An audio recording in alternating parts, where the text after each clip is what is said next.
लड़के ने जैसे ही व्हेल का पेट चीरा, वो 3 सेकंड के लिए सन्न रह गया, क्योंकि व्हेल के पेट के अंदर एक लड़की थी जिसके हाथ में तलवार थी। हैरानी की बात तो ये थी कि लड़की अभी भी जिंदा थी, लेकिन इससे स्टर्न और भी बेचैन हो गया, क्योंकि ये लड़की शायद इंसान नहीं थी। इसीलिए उसने जूलियन को उस पर नजर रखने को कहा और खुद कुछ जानकारी जुटाने चला गया। हालांकि जूलियन डरा हुआ था, पर लड़की के उस मासूम चेहरे को देखकर 18 साल से कुंवारा वो लड़का शर्म से लाल होने लगा। वो तो ख्याली पुलाव पकाने लगा कि जब लड़की जागेगी तो वो उसकी पत्नी बनेगी, क्योंकि उसने उसकी जान बचाई थी।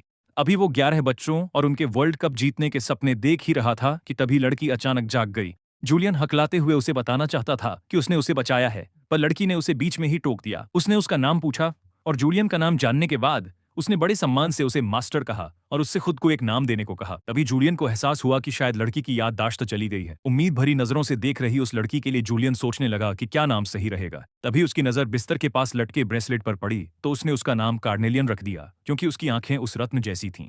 उसे अंदाजा भी नहीं था कि लड़की को नाम देने का ये छोटा सा काम उन दोनों की तकदीर पूरी तरह बदल देगा। तभी स्टर्न भागता हुआ आया और जूलियन को चेतावनी देने लगा कि वो लड़की को कोई नाम न दे, क्योंकि एक पुरानी किताब के मुताबिक वो सील प्रजाति की थी। उन्हें दुनिया भर में अलग अलग जगहों पर कैद किया गया था और उन्हें सिर्फ ताकतवर शक्तियां ही जगा सकती थी। अगर कोई टेमर उन्हें नाम दे दे तो उनके बीच एक अटूट समझौता बन जाता है। दिखने में वो इंसानों जैसी हैं, पर उनकी ताकत इंसानों से कहीं ज्यादा है और वो सिर्फ अपने टेमर की बात मानती है। जब उनका टेमर मर जाता है तो वे फिर से गहरी नींद में सो जाती हैं। लेकिन स्टर्न को आने में बहुत देर हो चुकी थी। जैसे ही उस विशाल तलवार पर बने निशान चमकने लगे, कार्नेलियन ने घुटने टेक दिए और जूलियन को अपना मास्टर मान लिया। स्टर्न बेबसी से इस सच को देख रहा था, जबकि बेचारे जूलियन को बिना वजह सजा मिल गई। और स्टर्न इस बात से हैरान था कि उसने कभी किसी व्हेल के पेट में सील मिलने के बारे में नहीं सुना था। मगर यह तय था कि कार्नेलियन एक उच्च स्तर की सील थी जिसके पास हथियार था और उसकी ताकत हजारों सैनिकों की सेना से भी कहीं ज्यादा थी। लेकिन कार्नेलियन ने हंसते हुए कहा, तुम मुझे कम समझ रहे हो। हजारों तो मेरे दांत कुरेदने के काम भी नहीं आएंगे। किसी देश को तबाह करना मेरे लिए बाईं हाथ का खेल है। और उन दोनों के बीच कोई जुड़ाव महसूस नहीं हो रहा था और कार्नेलियन को जरा भी नहीं लगा कि जूलियन उसका टेमर है। मुझे समझ नहीं आता कि तुम्हारे जैसा एक रसोइया मुझे कैसे जगा सका। जूलियन को बुरा लगा और उसने तुरंत पलटकर कहा, मैंने पहले ही कहा था कि तुम खुद जागी हो, मैंने तुम्हें नहीं जगाया। तभी स्टर्न ने कहा, तो फिर मास्टर बदल देते हैं। वे कार्नेलियन को किसी और को सौंप सकते थे जो उसका टेमर बन सके। जूलियन इस समाधान से बहुत खुश था।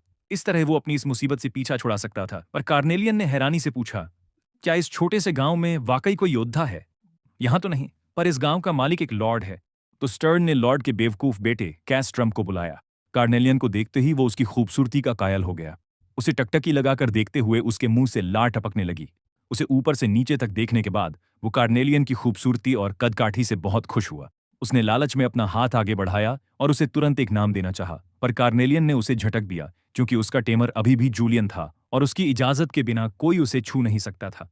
कैस ट्रम्प को भी थोड़ी अक्ल आई। उसकी इस ओछी हरकत ने जूलियन को हैरान कर दिया। क्या ऐसा योद्धा वाकई भरोसे के लायक था? तभी कैस ट्रम्प उस पर चिल्लाया, तुम वहां खड़े क्या देख रहे हो? जल्दी करो और मास्टर बदलने की प्रक्रिया शुरू करो। तो जूलियन ने उसे कार्नेलियन को पहले एक नाम देने दिया। 2 मिनट तक अपने सुअर जैसे दिमाग से सोचने के बाद काज ट्रम्प ने उत्साहित होकर कार्नेलियन से कहा, तुम्हारा नया नाम कास्टिला होगा। लेकिन इस नाम को खुद उसके अलावा किसी ने पसंद नहीं किया। दूसरों ने पूछा, क्या तुम सच में ऐसा सोचते हो? और अब बस जूलियन की सहमति मिल जाए तो मालिक बदलने की प्रक्रिया पूरी हो सकती है। लेकिन जूलियन ने कार्नेलियन की ओर देखा, यह सुनिश्चित करने के लिए कि क्या वह काज ट्रम्प की सेविका बनना चाहती है। कार्नेलियन ने कोई अनिच्छा नहीं दिखाई, बल्कि उसने जल्दी से मालिक बदलने की प्रक्रिया शुरू करने को कहा। जूलियन के पास मानने के अलावा कोई विकल्प नहीं था। आखिरकार एक शूरवीर एक बावर्ची से कहीं बेहतर था। इसी समय कार्नेलियन ने अचानक अपना सिर झुका लिया। काज ट्रम्प को लगा कि वह उसे झुककर प्रणाम कर रही है। उसने अपना हाथ बढ़ाकर कार्नेलियन के गाल को सहलाया, ताकि वह अपनी होने वाली नई खिलौना को अच्छे से देख सके। लेकिन अगले ही पल कार्नेलियन ने उसे झटक दिया और चिढ़कर बोली, अपने गंदे हाथ मुझसे दूर रखो, तुम एक बेवकूफ हो। लगता है मेरा नाम अब भी कार्नेलियन ही है। असल में जूलियन की शक्ति बहुत कमजोर थी। वह मालिक बदलने का आदेश भी नहीं दे सका। फिर तुम जैसे कचरे ने उसे कैसे जगाया? लेकिन कार्नेलियन को भी इसका कारण नहीं पता था। लेकिन इस समय उसे राहत महसूस हुई, क्योंकि अब उसे उस भयानक नाम कास्टिला से नहीं बुलाया जाएगा। लेकिन काज ट्रम्प इतनी बड़ी शिकार को कैसे जाने दे सकता था? इसलिए उसने पतला और लंबा हथियार निकाला, जूलियन को मारने को तैयार। आखिरकार नीच इंसान हो, शांति से ना मिला तो जबरदस्ती लूंगा। उसकी तलवार से मरना जूलियन का सम्मान होगा। लेकिन जैसे ही वह वार करने वाला था, कार्नेलियन ने अपना कदम उठाया। काज ट्रम्प का सिर तुरंत अपनी जगह से हट गया। क्योंकि तुम्हें लगता है कि मरना सम्मान है, तो जाओ, मर जाओ, उसने कहा और अपनी बड़ी तलवार को शान से म्यान में डाल लिया। मैं गलत नहीं हूं, है ना मेरे रसोइये? अब तक जूलियन डर के मारे कांप रहा था। डरे हुए जूलियन को देखकर कार्नेलियन ने चिढ़ाते हुए कहा, तो मेरे मालिक ने पहली बार किसी को मरते हुए देखा है। अगर तुम्हें मेरे साथ रहना है तो ऐसी घटनाओं की आदत डालनी होगी। कार्नेलियन को अपनी ओर आते देख जूलियन पीछे हटने लगा और कहने लगा, मेरे पास मत आओ। कार्नेलियन ने शांत स्वर में कहा, कोई भी सील अपने मालिक को नुकसान नहीं पहुंचाएगा, शांत रहो। तुम कमजोर हो, फिर भी तुम मेरे मालिक हो। तुम मर गए तो मेरे लिए परेशानी हो जाएगी। काच ट्रम्प के गार्ड्स ने उन्हें घेर लिया, अपनी तलवारें निकाल ली और कार्नेलियन को पकड़ने लगे। लेकिन कार्नेलियन ने उन्हें याद दिलाया, इस समय तुम्हारे पास मुझसे निपटने का वक्त नहीं है। तभी सबने देखा कि जो सील मूल रूप से काज ट्रम्प की थी वह अचानक असामान्य हो गई थी। उनमें से एक ने तो डर के मारे चिल्ला भी दिया, सील का संपर्क टूट गया है, हमें जल्दी से सील को मारना होगा। लेकिन उसके बोलने से पहले ही एक लंबी तलवार उसके गंजे सिर पर आ गिरी। इसके बाद वह सील कत्लेआम शुरू कर देती है और कोई उसे रोक नहीं पाता। माहौल तब और खराब हो गया जब एक और सील का कनेक्शन लूज होने लगा। एक गार्ड ने मौके का फायदा उठाकर उसे मारने की कोशिश की, लेकिन एक ताकतवर औरा ने उसे 2 मीटर दूर फेंक दिया। जूलियन बहुत कंफ्यूज था कि ये आपस में क्यों लड़ रहे हैं।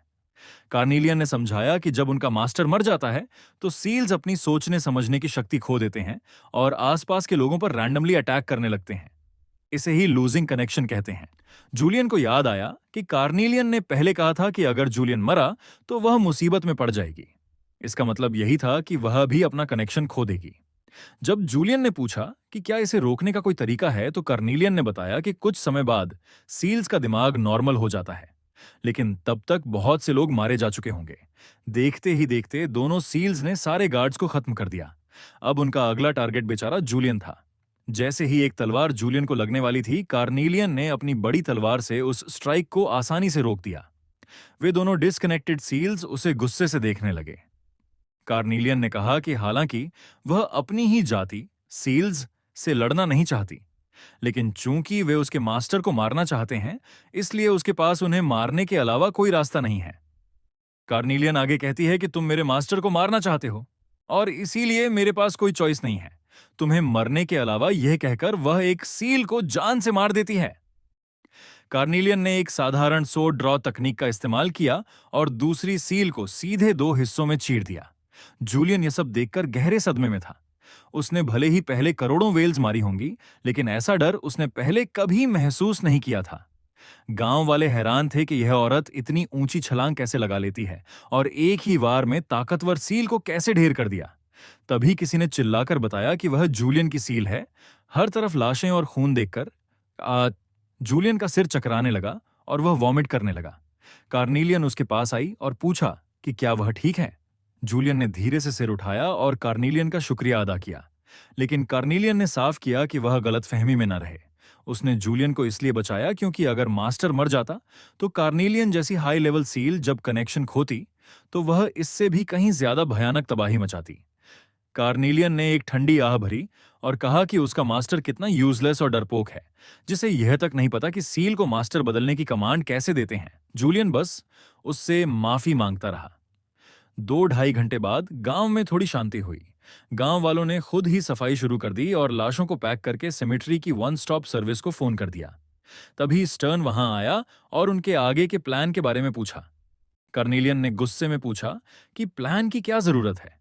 स्टर्न कहता है, तुमने लॉर्ड के बेवकूफ बेटे और सील्स को मारा है, वह इसे नजरअंदाज कैसे कर सकता है। कार्नेलियन को कोई फर्क नहीं पड़ा। उसने कहा कि अगर रीजनल लॉर्ड अपनी पूरी सेना भी भेज दे तो वह उन्हें 1 मिनट से कम में खत्म कर देगी। स्टर्न ने परेशान होकर कहा, मैं ये नहीं पूछ रहा कि तुम कितनी जल्दी मारोगी। मेरा मतलब है कि अगर तुम सेना को खत्म कर दोगी तो पड़ोसी राज्यों और इंपीरियल ट्रूप्स की और भी बड़ी सेना आएगी। कार्नेलॉन ने कहा, एक छोटे से लॉर्ड के बेटे के लिए इतनी बड़ी सेना? लगता है वे लोग काफी फ्री हैं। अगर राज्य की सेना आई भी तो मुझे बस 2 दिन लगेंगे। लेकिन जूलियन ने बीच में टोकते हुए कहा कि अगर ऐसा हुआ तो गांव का हर एक इंसान मारा जाएगा। जूलियन के दिमाग में एक सवाल गूंज रहा था, अगर यह दुनिया सर्वाइवल ऑफ द फिटेस्ट पर चलती है तो फिर इसमें क्या अननेचुरल है। अनजाने में उसने अपनी मुट्ठियां भींच लीं और थोड़ी झिझक के साथ कहा कि कोई भी इंसान सिर्फ इसलिए मरने का हकदार नहीं होता क्योंकि वह कमजोर है। कार्नेलॉन ने यह सुनकर अपना हाथ उठाया और गांव की तरफ इशारा किया। उसने कहा कि जब वह सुअर जिंदा था तब जूलियन ने ऐसी बातें क्यों नहीं कहीं। उसने सवाल किया कि क्या जूलियन को लगता है कि अगर हालात उलटे होते तो वह सुअर उन्हें बख्श देता। उसके मुताबिक जूलियन में सिर्फ ताकत की ही नहीं बल्कि दिल की भी कमजोरी है। फिर कार्नेलॉन ने तंज कसते हुए पूछा कि अब उसका मास्टर आगे क्या करने वाला है। जब सब लोग समझ नहीं पा रहे थे कि क्या किया जाए, तभी जूलियन ने अचानक कहा कि वह खुद लॉर्ड के पास जाकर पूरी बात समझाएगा और इस घटना के लिए माफी मांगेगा। ये भोला सा विचार सुनकर कार्नेलॉन को हंसी आ गई। उसने पूछा कि वह आखिर समझाएगा कैसे। क्या वह यह कहेगा कि उसने लॉर्ड के बेटे को मार दिया और फिर भी माफी मांगेगा? उसने कहा कि अगर जूलियन खुद लॉर्ड की जगह होता तो क्या वह ऐसी माफी स्वीकार करता? जूलियन ने जवाब दिया कि भले ही यह आसान ना हो, लेकिन कोशिश किए बिना कैसे पता चलेगा। इसी बीच स्टर्न ने दोनों को बीच में रोकते हुए कहा कि वह खुद जाकर समझाएगा। लेकिन स्टर्न पूरे आत्मविश्वास से बोला कि वह सब कुछ साफ साफ समझा सकता है, चाहे वह मास्टर बदलने की बात हो या लड़ाई। सब उस समय की मजबूरी थी। उसके मुताबिक जूलियन से ज्यादा उसके लिए जाना सही रहेगा। कुछ ही देर में शाम ढल गई। कार्नेलॉन दो मरे हुए सील्स की कब्रों के सामने चुपचाप खड़ी थी। उसकी आंखों में हल्की सी उदासी झलक रही थी, जिसे शायद कोई और न देख पाता। तभी जूलियन वहां आ गया। कार्नेलॉन ने तुरंत अपनी भावनाएं छुपा लीं और शांत होकर पूछा कि वह क्या कहना चाहता है। जूलियन ने खुशी खुशी बताया कि स्टर्न वापस आ गया है। कार्नेलॉन को यकीन नहीं हुआ। उसने हैरानी से पूछा कि वह सच में जिंदा लौट आया, और क्या वह पूरे शरीर के साथ लौटा है? उसका सिर और हाथ पैर अभी भी जुड़े हैं या नहीं? स्टर्न ने उम्मीदों पर खरा उतरते हुए अच्छी खबर दी, लेकिन साथ ही यह भी बताया कि माफी तभी स्वीकार होगी जब वे खुद जाकर माफी मांगे। जूलियन यह सुनकर बच्चे की तरह खुश हो गया और बोला कि उसे पहले से पता था कि स्टर्न लॉर्ड को मना लेगा। लेकिन कार्नेलॉन अब भी संदेह में थी। उसने कहा कि सिर्फ माफी से काम चल जाना अजीब है, क्योंकि इस दुनिया में कौन सा पागल आदमी अपने बच्चे के कातिल की माफी इतनी आसानी से स्वीकार कर लेगा। स्टर्न ने कार्नेलॉन पर आरोप लगाया कि उसके सोचने का तरीका बहुत ज्यादा एक्सट्रीम है। उसने पूछा कि क्या उसने अपने हजारों साल के जीवन में सिर्फ इंसानियत का बदसूरत पहलू ही देखा है। कार्नेलॉन ने ठंडे लहजे में जवाब दिया कि वह ऐसी बेतुकी बातों में दिलचस्पी नहीं रखती। जूलियन ने तुरंत गंभीर चेहरा बनाकर उससे गुजारिश की कि वह उनके साथ चले। यह देखकर कार्नेलॉन ने बेबसी से आह भरी और कहा कि जब मास्टर का आदेश है तो उसे मानना ही होगा। इस तरह दोनों एक छोटे से गड्ढे पर सवार होकर रातों रात लॉर्ड के किले की ओर निकल पड़े। रास्ते में जब वे आराम के लिए रुके तो जूलियन को यह जानकर हैरानी हुई कि कार्नेलॉन को जिंदा रहने के लिए खाना नहीं चाहिए। उसने बताया कि आसपास की एनर्जी ही उसका भोजन है, ठीक वैसे ही जैसे पौधे फोटोसिंथेसिस करते हैं। यह अजीब सी जानकारी जूलियन के दिमाग में ढेर सारे सवाल भर गई। कार्नेलॉन ने थक कर कहा कि उसे यह सब समझने की जरूरत नहीं है, लेकिन जैसे ही उसने जूलियन को मसालेदार स्पाइसी स्ट्रिप्स मजे से खाते देखा, उसने तुरंत वे छीन लिए। जूलियन ने विरोध करते हुए कहा कि अगर उसे खाने की जरूरत नहीं है तो वह उसके स्पाइसी स्ट्रिप्स क्यों ले रही है। उसने यह भी कहा कि उन पर उसकी सलाइवा लगी हुई है और यह इनडायरेक्ट किस जैसा होगा। उसकी बात पूरी होने से पहले ही कार्नेलॉन ने स्पाइसी स्ट्रिप्स थूक दिए।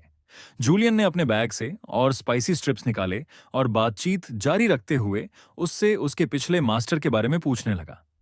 लेकिन कार्नेलॉन अचानक चुप हो गई। लगभग 2 मिनट की खामोशी के बाद उसने जूलियन से पूछा कि क्या वह प्रीवेसी का मतलब जानता है। जूलियन ने कहा कि वह यह शब्द पहली बार सुन रहा है और पूछा कि क्या यह कोई मैजिक स्पेल है। कार्नेलॉन ने जवाब दिया कि हाँ, यह एक ऐसा स्पेल है जो दूसरों को उसकी भावनाओं में झांकने से रोकता है और वह स्पेल उस पर डाला जा चुका है। उसने जूलियन से कहा कि अब और सवाल न पूछे, अपने स्पाइसी स्ट्रिप्स खाए और सो जाए। यह कहकर वह सोने की तैयारी करने के लिए मुड़ गई। जब जूलियन गहरी नींद में चला गया, उसे पता नहीं था कि उसकी तरफ पीठ किए कार्नेलॉन इतनी भारी भरकम भावनाओं के कारण सो नहीं पा रही थी। अगले दिन दोनों आखिरकार लॉर्ड के किले में पहुंच गए। एक सर्वेंट उन्हें लेने आया, लेकिन जैसे ही उसने कार्नेलॉन के हाथ में उसकी बड़ी तलवार देखी, उसने उसे लेने की कोशिश की और कहा कि नियमों के अनुसार अंदर हथियार ले जाना मना है।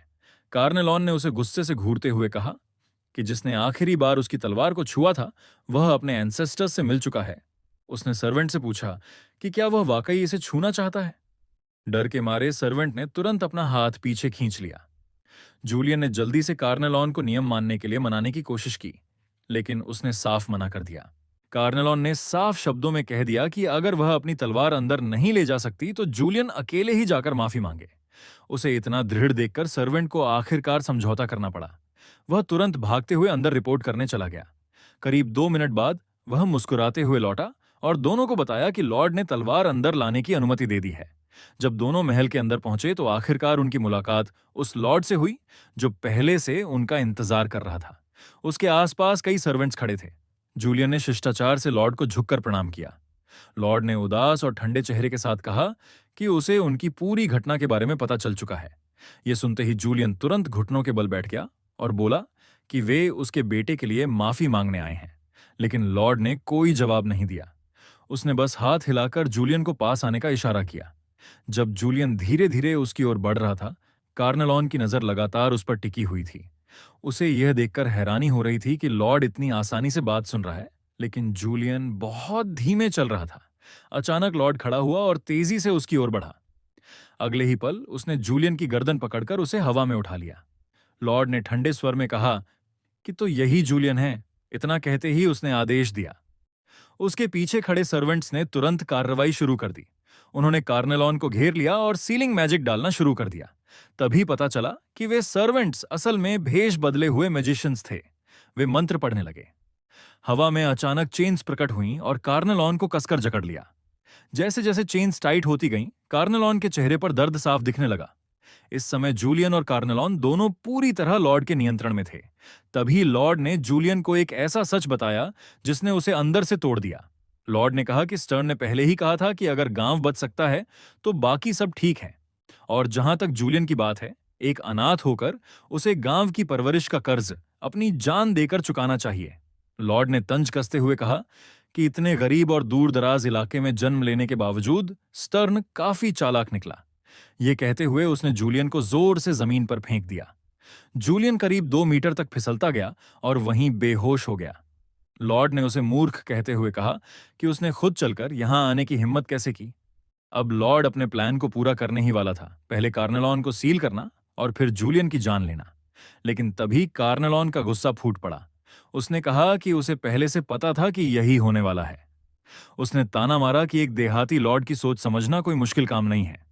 लॉर्ड ने अभी भी घमंड में रहते हुए कहा कि सीलिंग पूरी होने के बाद वह सब खत्म कर देगा, लेकिन वह अपनी बात पूरी भी नहीं कर पाया। कार्नेलॉन ने बीच में ही उसे रोक दिया और 2 चेन्स तोड़ दी। उसने ठंडे स्वर में पूछा कि क्या वह इन घटिया चीजों की बात कर रहा है। अगले ही पल उसकी ग्रेट सुडू से जबरदस्त एनर्जी फूट पड़ी और बाकी सारी चेन्स भी टूट गईं। उसने कहा कि इतनी सस्ती तरकीबों से उसे बांधने की कोशिश करना बेवकूफी है। जैसे ही तलवार का सिरा जमीन से टकराया, उस पर उकेरे गए मैजिक अरेज चमक उठे। भयानक ऊर्जा के विस्फोट से आसपास खड़े सारे मैजिशियंस उछलकर दूर जा गिरे और वहीं बेहोश हो गए। यह देखकर लॉर्ड पूरी तरह सन्न रह गया। उसने घबराकर पूछा कि ऐसा कैसे हो सकता है और वह उसकी स्क्रिप्ट के मुताबिक क्यों नहीं चल रही। कार्नेलॉन ने व्यंग्य करते हुए कहा कि क्या उसे अब जाकर समझ आया। उसने कहा कि जब उसके सुअर जैसे बेटे की मौत हुई थी तभी उसे इस अंजाम का अंदाजा हो जाना चाहिए था। फिर भी लॉर्ड ने हार नहीं मानी और तुरंत अपनी सीक्रेट वेपन को बुलाया। लेकिन उसी पल कार्नेलॉन ने अपनी ग्रेट सोर्ड उठाई और लॉर्ड के पीछे अंधेरे कोने की तरफ फेंक दी। अविश्वसनीय तरीके से तलवार ने किसी को जाकर भेद दिया। कार्नेलॉन ने तंज कसते हुए पूछा कि क्या यह छोटा सा चूहा ही उसकी सीक्रेट वेपन था। सीक्रेट वेपन के मरते ही लॉर्ड के चेहरे पर असली डर दिखने लगा। कार्नेलॉन ने कहा कि असली मूर्ख अब साफ दिख रहा है। इसके बाद उसने मंत्र पढ़ना शुरू किया। आसपास की सारी एनर्जी खींचती हुई उसके शरीर की ओर आने लगी। अब लॉर्ड को एहसास हुआ कि उसके सामने खड़ी शख्सियत कोई साधारण सील नहीं थी, बल्कि एक ऐसा प्राणी था जो फिजिकल और मैजिकल कम्बैट दोनों में माहिर था। कार्नेलॉन ने बेहद शांत स्वर में सिर्फ एक शब्द कहा, डिसअपियर। अगले ही पल आसमान की ओर एक विशाल ऊर्जा विस्फोट हुआ। पूरा महल हिलने लगा। एक जोरदार धमाके के साथ लॉर्ड का पूरा किला मलबे में तब्दील हो गया। जब जूलियन को होश आया तो उसने खुद को कार्नेलॉन की सुरक्षा में पाया, लेकिन सामने का दृश्य देखकर वह घबरा गया। उसने घबराकर पूछा कि लॉर्ड कहां हैं। कार्नेलॉन ने हाथ उठाकर एक दिशा की ओर इशारा किया। वहां सिर्फ खंडहर थे। यह देखकर जूलियन पूरी तरह स्तब्ध रह गया। इस घटना के बाद जूलियन थोड़ा सा बड़ा हो गया। उसने पूछा कि क्या कार्नेलॉन को शुरू से ही पता था कि यह एक ट्रैप है। कार्नेलॉन ने शांति से जवाब दिया। उसने कहा कि जिस तरह बेटा था उसी तरह उसका पिता भी अच्छा इंसान नहीं था। उसके मुताबिक ऐसे लोगों को जिंदा छोड़ना आगे चलकर और मुसीबत ही बनता। इसलिए उसने जूलियन को बेकार की दया छोड़ने की सलाह दी। इतना कहकर कार्नेलॉन का चेहरा अचानक सख्त हो गया। वह जाने की तैयारी करने लगी, क्योंकि अभी एक और व्यक्ति से निपटना बाकी था। उसी रात फिशिंग विलेज में लोग आपस में चर्चा कर रहे थे। ये सवाल खुद जूलियन को भी समझ नहीं आ रहा था कि वह स्टर्न को मारने की तैयारी क्यों कर रहा था। क्या वे इतने करीब नहीं थे कि एक दूसरे के अंडरवेयर तक शेयर कर लेते थे? तभी अचानक कार्नेलॉन ने बोलते हुए कहा कि वह स्टर्न को दो आखिरी शब्द कहने की इजाजत देती है। स्टर्न ने आंखें बंद कर लीं, मानो वह पहले ही अपने अंत को स्वीकार कर चुका हो। फिर भी उसने वही बात कही जो कार्नेलॉन को बेहद हंसाने वाली लगी। उसने कहा कि गांव को बचाने के लिए उसके पास कोई और चॉइस नहीं था। यह सुनकर हमेशा धीमी प्रतिक्रिया देने वाला जूलियन पूरी तरह चौंक गया। उसने कहा कि कार्नेलॉन ने तो यह नहीं कहा था कि वह स्टर्न को मार देगी। उसने यह भी जोड़ा कि स्टर्न के पास भी गांव के लिए ऐसा करने के अलावा कोई रास्ता नहीं था। इस पर कार्नेलॉन ने जूलियन से सवाल किया कि अगर वह स्टर्न की जगह होता तो क्या वह भी यही करता। उसने कहा कि कोई चॉइस नहीं थी, जैसे बहाने सिर्फ अपने गिल्टी कॉन्शियंस को हल्का करने के लिए होते हैं और यह बेहद घिनौना है। यह सुनकर जूलियन कोई जवाब नहीं दे सका, क्योंकि वह जानता था कि वह ऐसा कभी नहीं करता। लेकिन फिर भी वह नहीं चाहता था कि स्टर्न इस वजह से अपनी जान गंवाए। उसने आगे बढ़कर कार्नेलॉन की ग्रेट सोर्ड को धकेल दिया और अपने मास्टर के रूप में उससे विनती की कि वह स्टर्न को छोड़ दे। लेकिन कार्नेलॉन ने फिर भी अपनी तलवार शर्म से सिर झुकाए खड़े स्टर्न की ओर तान दी। उसने कहा कि इंसानी स्वभाव स्वार्थी होता है। फिर उसने जूलियन से पूछा कि क्या वह उसके प्रीवियस मास्टर्स के बारे में जानने को क्यूरियस नहीं था। उसके मुताबिक इंसानों ने उसका शरीर और उसकी आत्मा बहुत लंबे समय से पहले ही गंदा कर दिया है। फिर वह खुद से यह बात मान लेती है कि शायद इंसानों जैसा बन जाना इतना बुरा नहीं है। अगर इंसान स्वार्थ और पाखंड में जीते हैं तो वह भी मरने से पहले उसी गंदगी में जी सकती है। सीधी भाषा में कहें तो वह लड़की अंदर से पूरी तरह टूट चुकी है। अब उसे खुद को गिरा हुआ मानने में भी कोई डर या शर्म नहीं लगती, क्योंकि इंसानों ने उसे पहले ही ऐसा बना दिया है। जब कार्नेलॉन ने अपने दिल में छुपे इस राज को बाहर निकालते हुए सीक्रेट मैजिक सील को तोड़ा, तो जूलियन ने धीरे से उसका हाथ पकड़ लिया। उसने कहा कि भले ही वह यह न जानता हो कि कार्नेलॉन ने क्या क्या सहा है, लेकिन वह कभी उसके साथ वैसा नहीं करेगा। उसने वादा किया कि वह उसकी मदद करेगा और उससे भरोसा करने को कहा। यह सुनकर कार्नेलॉन कुछ देर चुप रही। फिर उसने बेबस होकर आह भरी, लेकिन अगले ही पल उसका लहजा अचानक बदल गया। उसने कहा कि ठीक है, वह स्टर्न को नहीं मारेगी। फिर व्यंग्य में बोली कि एक मास्टर का सील के सामने इस तरह गिड़गिड़ाना कितना शर्मनाक है। वह तो लगभग एम्बैरेसमेंट से मर ही गई थी। ये बात सुनकर स्टर्न का दिल पछतावे से भर गया और उसने भारी मन से उसका धन्यवाद किया। जूलियन ने भी स्टर्न को माफ करने का फैसला किया। उसने कहा कि वह अब भी यह यकीन नहीं कर पा रहा कि स्टर्न ने उसे धोखा दिया, लेकिन वह मानता है कि स्टर्न सच में गांव के बारे में सोच रहा था। तभी कार्नेलॉन ने अचानक जूलियन से पूछा कि क्या उसने मदद करने की बात कही थी। जूलियन ने जवाब दिया कि उसे ठीक ठीक नहीं पता कि वह क्या कर सकता है, लेकिन जो भी उसकी क्षमता में होगा वह पूरी कोशिश करेगा। इस पर कार्नेलॉन ने उससे मांग की कि वह सबसे पहले नाइट बने। फिर उसे उसके लिए एक रिच और उत्कृष्ट नाइट मोल्ड मास्टर ढूंढना होगा। जूलियन को यह सुनकर अजीब तो लगा, लेकिन उसे यह बात कुछ हद तक रीजनेबल भी लगी। कार्नेलॉन ने दूर देखते हुए कहा कि उन्हें पहले शहर जाना होगा। उसने कहा कि वहां पहुंचने के बाद रास्ते अपने आप निकल आएंगे। तभी स्टर्न ने उन्हें बताया कि अगले दिन एक मर्चेंट शहर लौट रहा है, वे उसकी कैरेज से जा सकते हैं। उसने यह भी वादा किया कि वह उनकी लंबी यात्रा की तैयारी कर देगा, लेकिन कार्नेलॉन ने कोई खास प्रतिक्रिया नहीं दी। वह स्टर्न को एक्नॉलेज किए बिना ही वहां से चली गई। सिर्फ जूलियन ने पीछे मुड़कर देखा, लेकिन स्टर्न शर्म से सिर झुकाए खड़ा रहा। किसी को नहीं पता था कि यह विदाई उन्हें फिर कभी मिलने का मौका नहीं देगी। अगली सुबह कार्नेलॉन ने नए कपड़े पहने। उसे खुद भी अच्छा महसूस हो रहा था, लेकिन वह जूलियन से थोड़ी असंतुष्ट थी। उसने पूछा कि वह इतना सारा सामान क्यों लाया है। जूलियन ने गर्व से कहा कि इंसान सील से अलग होते हैं और उन्हें बहुत सी चीजों की तैयारी करनी पड़ती है। तभी टाप टाप की आवाज के साथ मर्चेंट की कैरेज उनके सामने आकर रुकी। कार्नेलॉन ने मर्चेंट से पूछा कि कहाँ सबसे ज्यादा नाइट्स होते हैं और यह भी साफ किया कि वे प्रॉपर नाइट्स होने चाहिए। थोड़ी देर सोचने के बाद मर्चेंट ने सुझाव दिया कि वे बेलशेबा जाएं, क्योंकि वहां एक हफ्ते बाद रॉयल ड्यूअल होने वाला था। उसने बताया कि रॉयल ड्यूअल में नाइट्स राजा के सामने लड़ते हैं, जहां वे एक दूसरे को मारकर राजा का ध्यान खींचने की कोशिश करते हैं।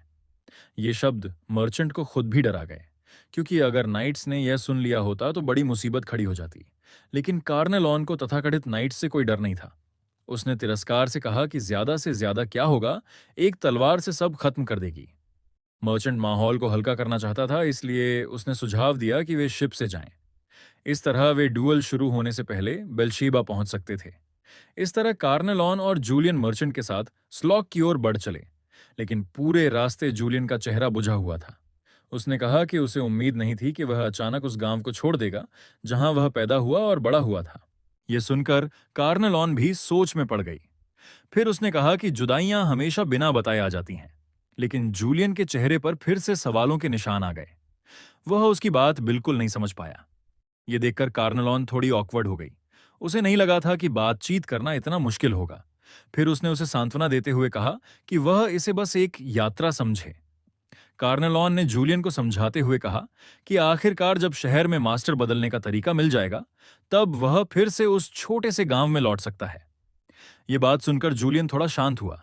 जल्द ही दोनों बंदरगाह पर पहुंच गए, लेकिन वहां पहुंचकर पता चला कि किसी भी शिप पर जगह नहीं बची थी। अगली शिप अब रॉयल ड्यूअल खत्म होने के बाद ही वापस आने वाली थी। ये सुनकर कार्नेलॉन ने ठंडे दिमाग से सुझाव दिया कि वे कुछ लोगों को नॉकआउट करके चुपचाप शिप पर चढ़ सकते हैं, लेकिन जूलियन ने तुरंत इस आइडिया को वीटो कर दिया। तब कार्नेलॉन ने बड़े आराम से पूछा कि फिर क्या वे पूरी शिप ही हाईजैक कर लें। यह सुनकर जूलियन के माथे से ठंडा पसीना निकल आया। उसने घबराकर कहा कि उसका मतलब बिल्कुल ये नहीं था और वह उससे ऐसी आउटरेजस चीजें न करने के लिए कह रहा है। उसी वक्त जूलियन ने पास में लोगों को आपस में बात करते सुना। वे कह रहे थे कि लॉर्ड कास्ट्रो का कासल अचानक गायब हो गया।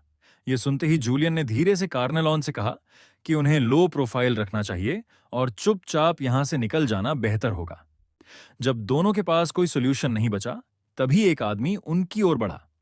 उसने विनम्रता से कहा कि उसने गलती से उनकी बातचीत सुन ली थी और पूछा कि क्या उन्हें बेलशा जाने के लिए शिप चाहिए। उसने बताया कि उनकी शिप पर बेलशा जाने के लिए 2 खाली जगहें हैं। जूलियन जैसे ही हां कहने वाला था, कार्नेलॉन ने उस आदमी को घूरते हुए सवाल किया कि यह कैसे संभव है। उसने कहा कि जब यहां के सारे शिप ओनर्स जगह न होने की बात कर रहे हैं, तो वह उन्हें कैसे चढ़ने दे रहा है। आदमी घबरा गया और बोला कि अगर वे उसकी गुडविल को रिजेक्ट करते हैं तो वह कुछ नहीं कर सकता।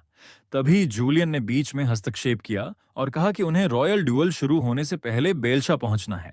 उसने पूछा कि क्या वे पहले शिप देख सकते हैं। ये सुनते ही वह आदमी खुश हो गया और बोला कि बिल्कुल, लेकिन उन्हें जल्दी फैसला करना होगा। उसने यह भी कहा कि इस समय बेलशा जाने वाली शिप मिलना सितारे तोड़ने जितना मुश्किल है।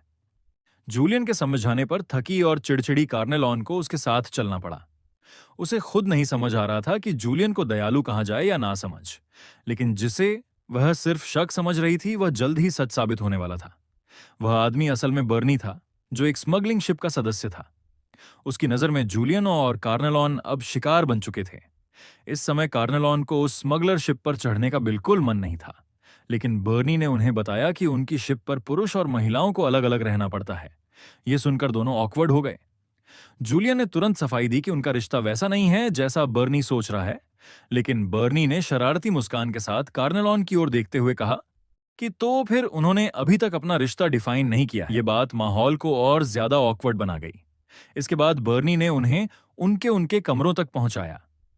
जब वह जूलियन को उसके कमरे की ओर ले जा रहा था, तब भी वह बार बार पीछे मुड़कर कार्नेलॉन को स्मर्क के साथ देख रहा था। अपने कमरे में पहुंचकर जूलियन ने देखा कि वहां मौजूद सभी लोग बेहद थके और उदास दिख रहे थे। तभी अचानक दरवाजा जोर से बंद हो गया, जिससे जूलियन घबरा गया। उसने दरवाजा खोलने की कोशिश की, लेकिन बाहर से एक आदमी ने बताया कि शिप के रवाना होने तक दरवाजे बंद ही रहेंगे। उसने यह भी कहा कि यह शिप रजिस्टर्ड नहीं है, यानी अगर कोई ऑन बोर्ड गायब हो जाए तो किसी को पता भी नहीं चलेगा।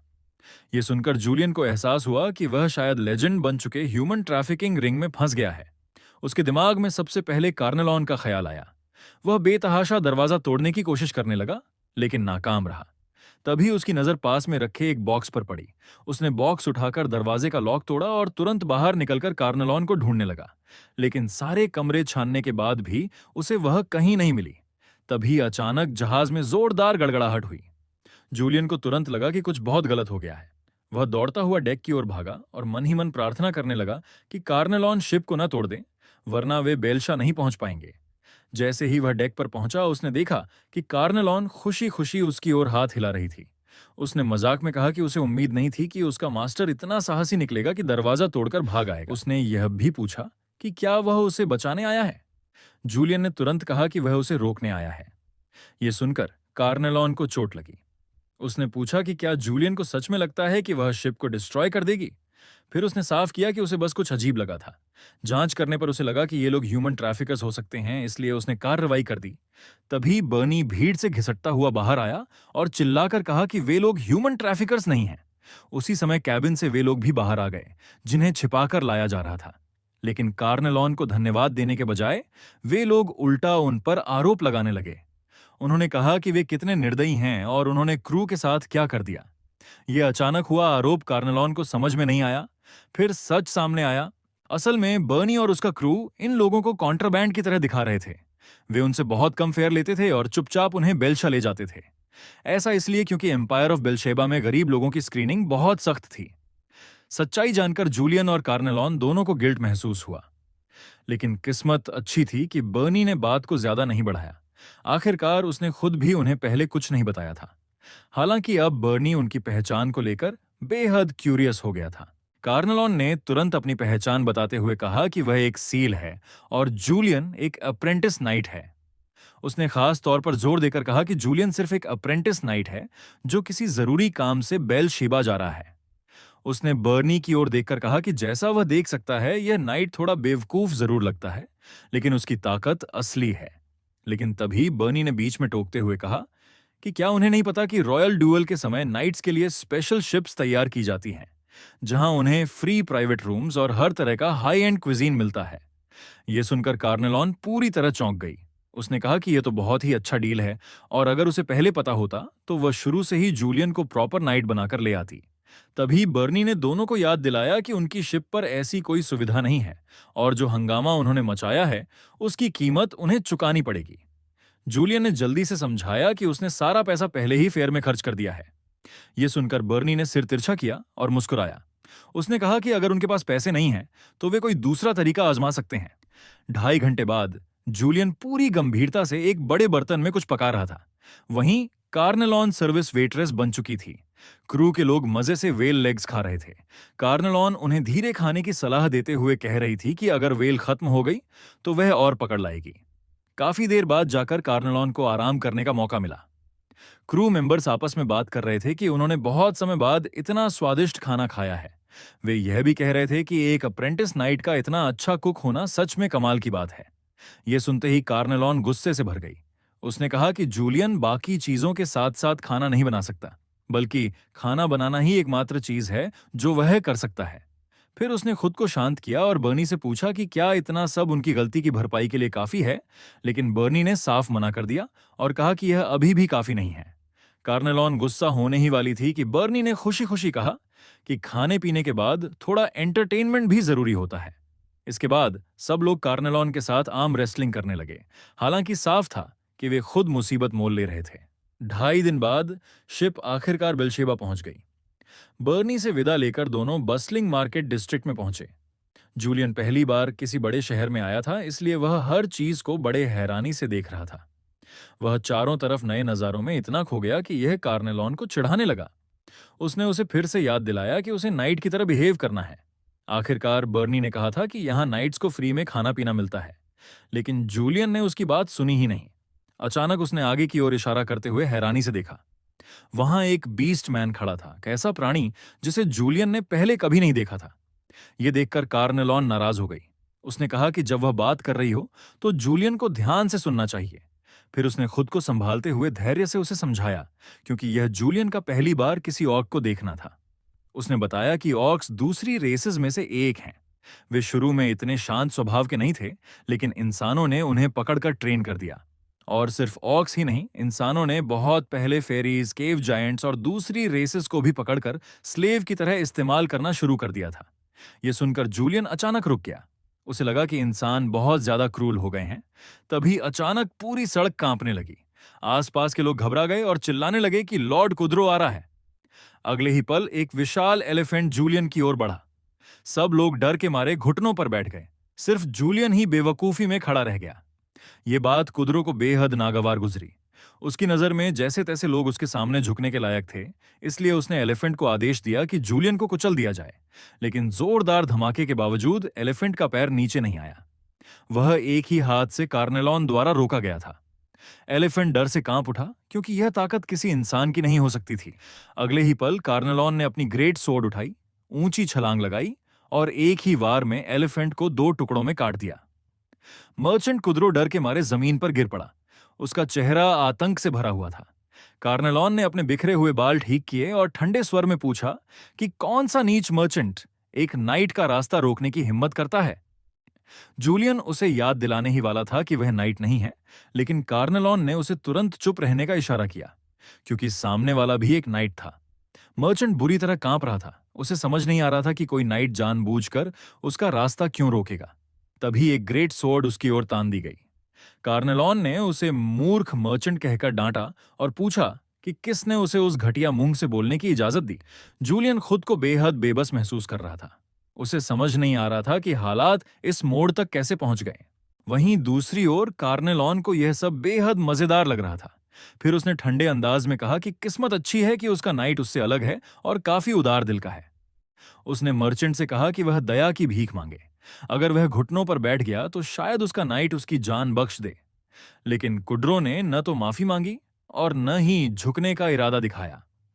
इसके बजाय उसने कार्नेलॉन पर आरोप लगाया कि उसने तब हमला किया जब वह पूरी तरह डिफेंसलेस था और यह बेहद नीच हरकत थी। यह सुनकर कार्नेलॉन ने अपनी तलवार का सिरा आगे बढ़ा दिया और ठंडे स्वर में पूछा कि क्या वह चाह रहा है कि वह उसे सीधे मार ही दे। यह सुनते ही कुदरो तुरंत चुप हो गया। फिर उसने जहरीली नजर से जूलियन को घूरा और कहा कि वह उसे ड्यूअल के लिए चुनौती देता है। उसने ऐलान किया कि 3 दिन बाद रॉयल ड्यूअल ग्राउंड्स पर वह जूलियन का इंतजार करेगा। ये कहते हुए वह बेहद दयनीय हालत में वहां से भाग निकला। भागते हुए वह लगातार चिल्ला रहा था कि वे भागने की हिम्मत न करें।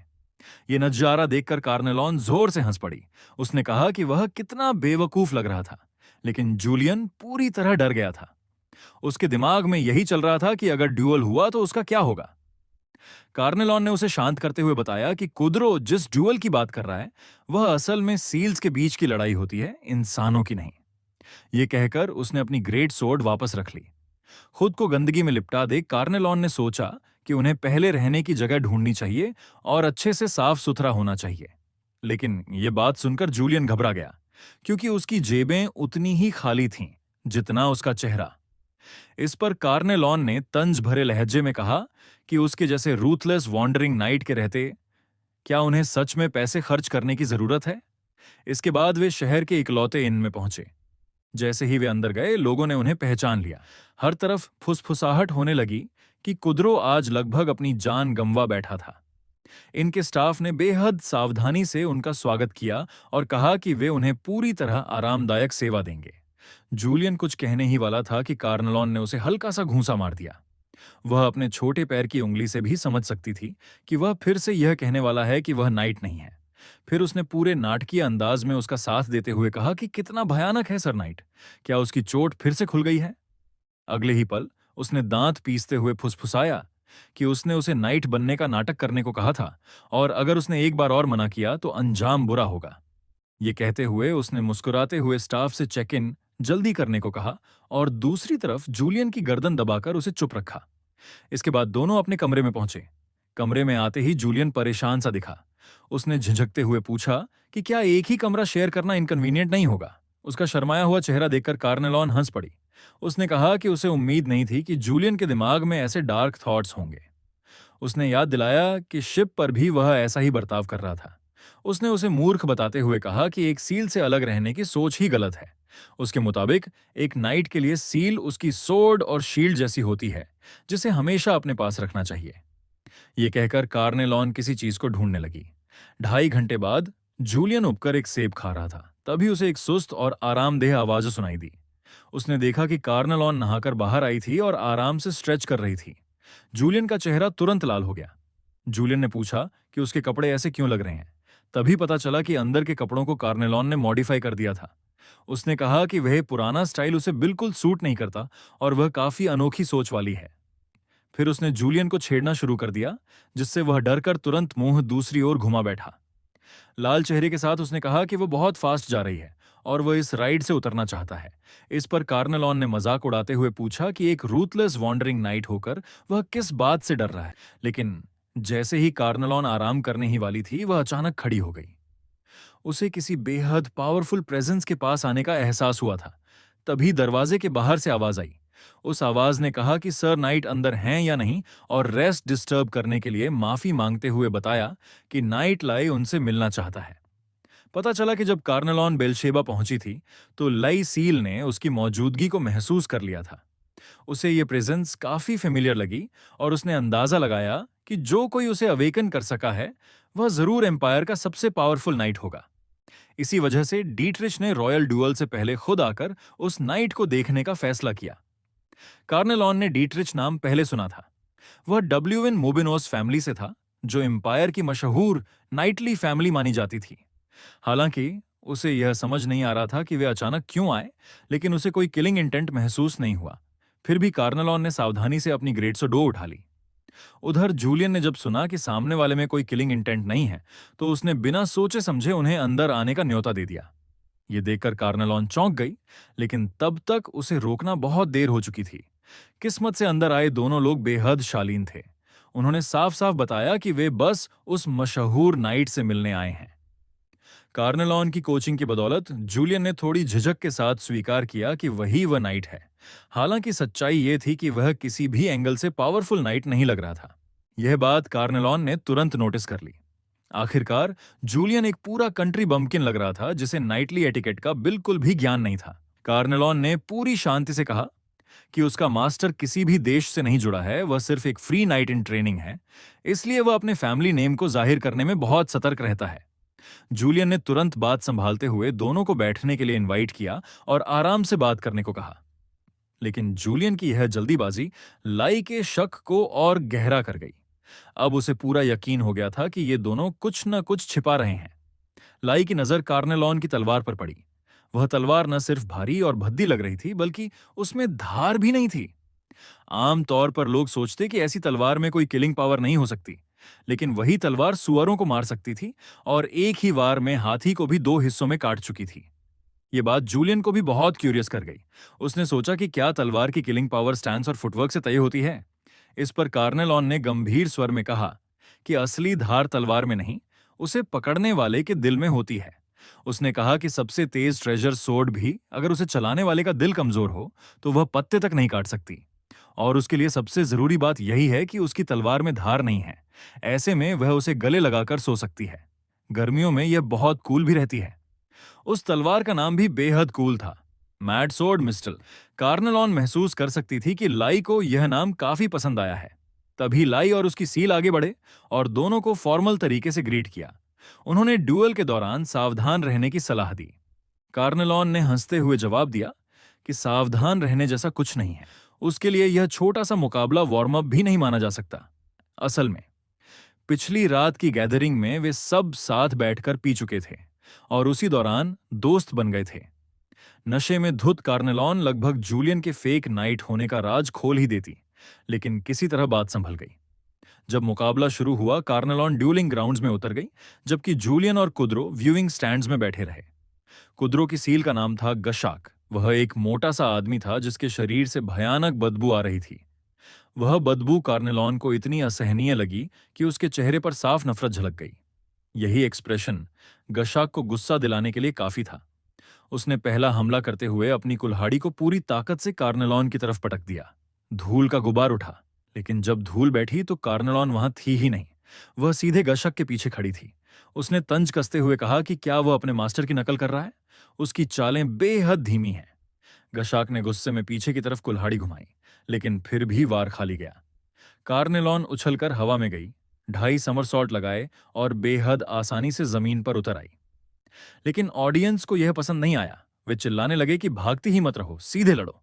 कुछ लोग कहने लगे कि उन्होंने सुना था वह हाई लेवल सील है, लेकिन शायद वह सिर्फ अफवाह थी। उन्हें यह नहीं पता था कि कार्नेलॉन लड़ना नहीं चाह रही थी, बल्कि सामने वाले की बदबू से परेशान थी और उसके पास जाना नहीं चाहती थी। गशाक ने फिर से हमला किया। इस बार कार्नेलॉन ज्यादा दूर नहीं हटी। उसने हल्का सा साइड स्टेप किया और पलटकर गशाक के पीछे एक कैजुअल विप किक मार दी। वह साधारण सी किक गशाक को जमीन पर फेंकने के लिए काफी थी। कार्नेलॉन ने कहा कि वह भाग नहीं रही थी, बस उसकी बदबू के कारण दूरी बना रही थी। यह सुनकर गशाक और भड़क गया। वह कुल्हाड़ी उठाकर हवा में कूदा और पूरी ताकत से नीचे वार किया, लेकिन कार्नेलॉन ने सिर्फ एक हाथ से वार रोक लिया। उसने शांति से कहा कि क्या उसे सच में लग रहा था कि वह उसे हरा सकता है। फिर उसने हल्का सा झटका दिया और गशाक की कुल्हाड़ी उड़ गई। अगले ही पल गशाक घुटनों के बल बैठ गया और सरेंडर कर दिया। कार्नेलॉन ने अपनी सोर्ड सीधे उसके दिल की तरफ तान दी।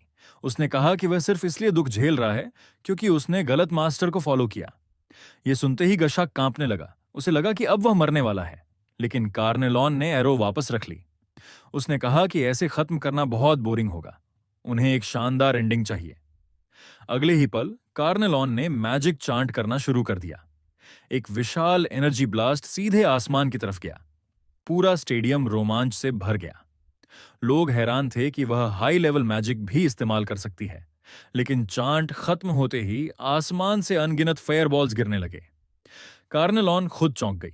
उसने कहा कि यह उसका जादू नहीं है। फायरबॉल्स बिना किसी भेदभाव के पूरे ड्यूलिंग ग्राउंड्स पर गिर रहे थे। लोग दहशत में इधर उधर भागने लगे, लेकिन केओस इतना बढ़ चुका था कि भाग पाना मुश्किल हो रहा था। ठीक उसी वक्त एक विशाल बैरियर उभरा। इकरस समय पर पहुंच गया था और उसने सबको बचा लिया। इससे लोगों को भागने का समय मिल गया। तभी नाइट लाई चिल्लाई कि एनिमी कंट्री ने सरप्राइज अटैक कर दिया है। ये कहते हुए वह तुरंत बैटल में कूद पड़ी और जल्दी ही हालात काबू में ले आई। लेकिन उसका अगला फैसला सीएल इकरस को चौंका गया। उसने फैसला किया कि गिरे हुए सिटी वॉल्स को वह अकेले संभालेगी। उसने इकरस को एनिमी की एयर स्ट्राइक्स रोकने का आदेश दिया, क्योंकि सीज वेपन्स को रोकने के लिए उसका डिफेंसिव बैरियर जरूरी था। इकरस के पास मजबूरी में मानने के अलावा कोई रास्ता नहीं था, लेकिन वह नाइट लाई की सेफ्टी को लेकर बेहद चिंतित था। इकरस ने उसकी वेपन्स को डिफेंसिव मैजिक से एन्चांट कर दिया।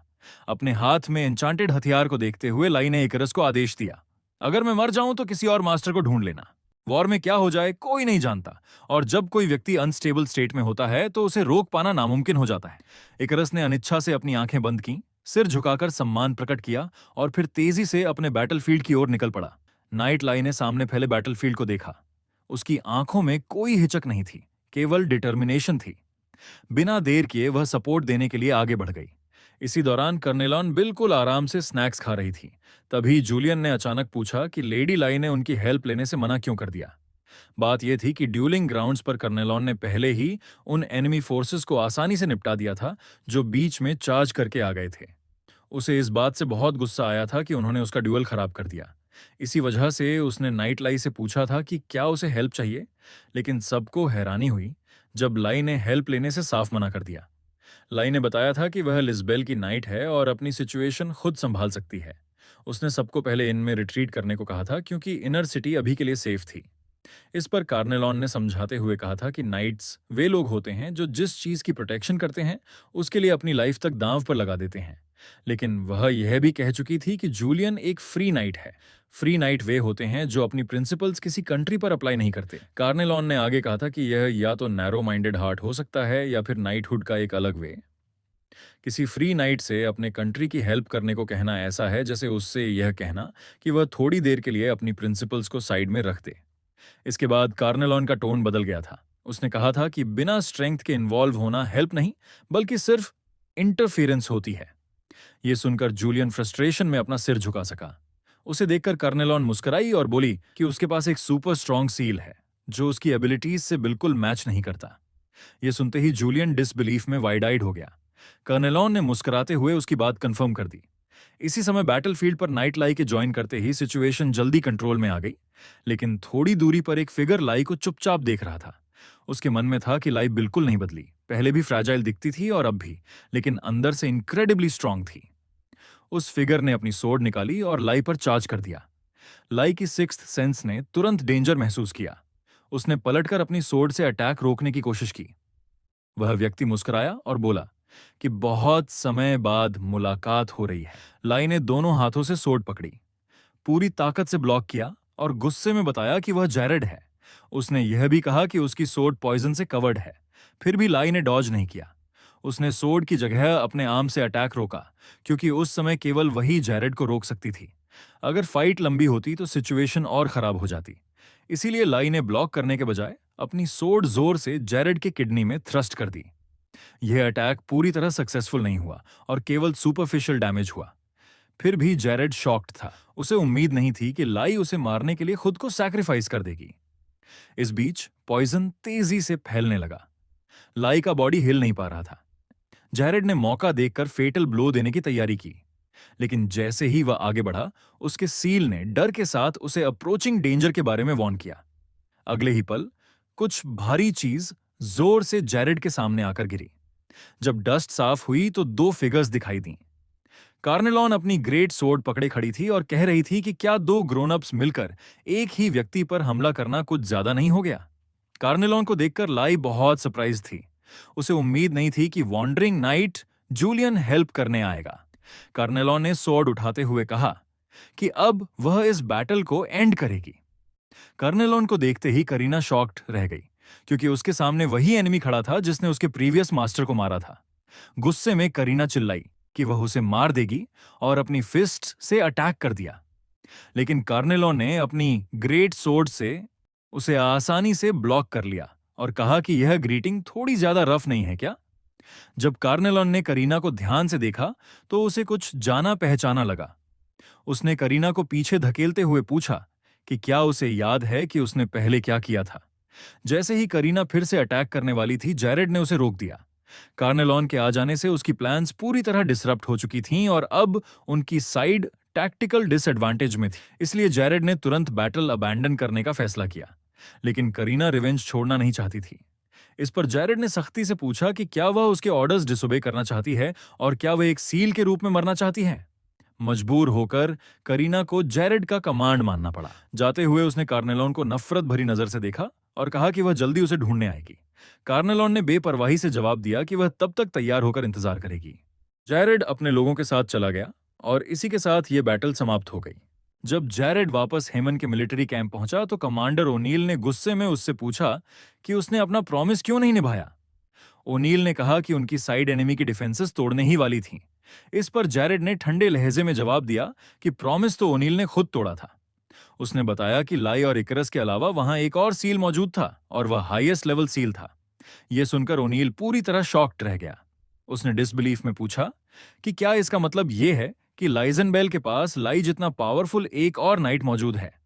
जैरेड ने यह सुनते ही उसे डांटते हुए कहा कि वह वाकई बेकार है, क्योंकि वह एनिमी की कॉम्बैट स्ट्रेंथ तक को ठीक से ग्रास्प नहीं कर पाया। तब ओनील को एहसास हुआ कि जिस रूथलेस वॉन्डरिंग नाइट की अफवाहें थीं, शायद उसने लाइजनबेल के प्रति वफादारी की शपथ ले ली है। इस पर जैरेड ने साफ कह दिया कि अब कॉन्ट्रैक्ट रद्द हो चुका है। उसने तंज कसते हुए कहा कि ओनील यह अफवाह फैला सकता है कि श्योर विक्ट्री उसी की वजह से बर्बाद हुई। आखिर वीक लोगों को शेखी बघारने का मौका भी न मिले तो यह उनके साथ बहुत क्रूल हो जाएगा। इधर दूसरी ओर लाई अब डेंजर से बाहर थी, लेकिन पॉइजन को पूरी तरह क्योर करने के लिए उसे जल्द से जल्द रॉयल सिटी लौटना जरूरी था। मगर जो बात उसे सबसे ज्यादा परेशान कर रही थी वह यह थी कि जैरेड उसके सामने एनिमी मर्सिनरी बनकर क्यों आया। उसके दिमाग में यह बात घूम रही थी कि सिर्फ 2.5 साल पहले ही जैरेड उससे उसके बच्चों की बात कर रहा था। तभी दरवाजे पर नॉक हुई और उसकी सोच टूट गई। कुछ लोग फ्रूट बास्केट लेकर लाई से मिलने आए थे। उन्होंने बताया कि उन्हें लिस्बेल की रॉयल सिटी जाना होगा, क्योंकि हिज मैजेस्टी उन दो लोगों का आभार प्रकट करना चाहते थे जिन्होंने बेलशेबा की रक्षा की थी। इसी बीच जूलियन ने अचानक कन्फेशन किया कि वह नाइट नहीं है, बल्कि सिर्फ एक कुक है जो वेल्स को मार सकता है। नाइट लाई को यह सुनकर कोई सरप्राइज नहीं हुआ। उसने कहा कि वह यह पहले ही गेस कर चुकी थी, लेकिन लिस्बेल के लिए उसकी हेल्प एक अनडिनाइबल फैक्ट है।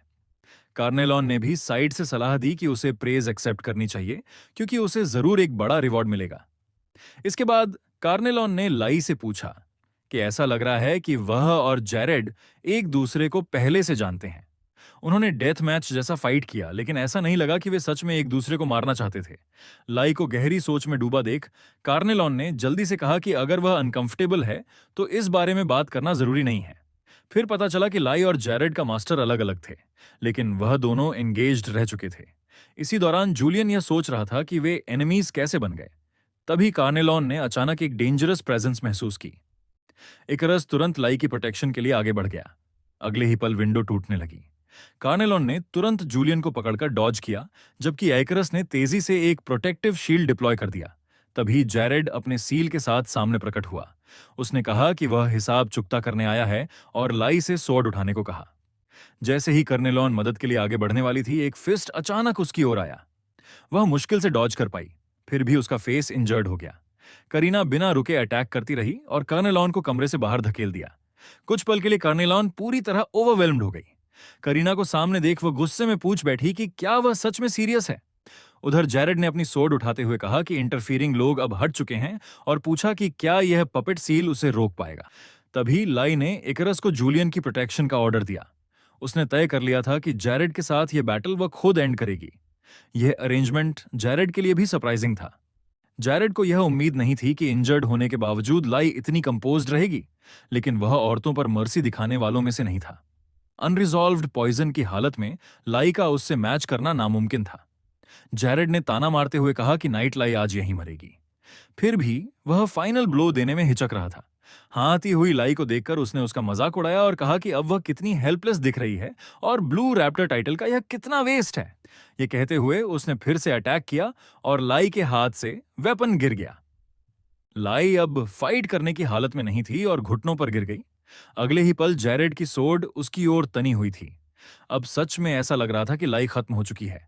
लेकिन जैसे ही जैरेड ने वार करने के लिए सोर्ड उठाई, उसकी सोर्ड किसी ने दूर झटक दी। इकरस ने लाई के ऑर्डर के खिलाफ जाकर उसकी रेजोनेंस तोड़ दी थी। लाई ने डिसबिलीफ में उससे पूछा कि उसने ऐसा कैसे किया। इकरस ने बताया कि सील्स को हर हाल में अपने मास्टर की प्रोटेक्शन करनी होती है। यह देखकर जैरेड और भड़क गया। उसने इकरस पर लगातार फिस्ट से हमला किया। इकरस ने डिफेंसिव शील्ड उठाया, लेकिन जैरेड के कंटिन्यूअस पंचेस से वह शील्ड टूट गया और इकरस बुरी तरह इंजर्ड हो गया। जैसे ही जैरेड उसे एक ही सोर्ड स्ट्राइक में मारने वाला था, लाई अचानक सामने आई और जैरेड को पीछे धकेल दिया। उसने कहा कि जिसे वह ढूंढ रहा है वह वही है, इसलिए दूसरों को छोड़ दे। लाई की फाइटिंग स्पिरिट वापस लौटी। देख जैरेड ने अचानक अपनी सोर्ड नीचे कर ली। फिर वह जोर से हंसने लगा। उसने कहा कि आखिरकार लाई ने वही चेहरा दिखाया है जिसे वह पहचानता है। इसके बाद जैरेड अपनी सोर्ड म्यान में रख ली और वहां से चला गया। लेकिन उसके जाने के बाद लाई ने जमीन पर कुछ पड़ा हुआ देखा। वह जैरेड का एंटीडोट था। अब वे लोग रॉयल सिटी की ओर निकलने की तैयारी कर रहे थे, इस बात से अनजान कि यह जर्नी बेहद डेंजरस होने वाली है। दरअसल बहुत दूर हिस्पाकोंग में एम्परर को पहले ही ओबन बहार के फर्स्ट एम्परर का आदेश मिल चुका था कि कार्नेलोन को जिंदा पकड़ना है।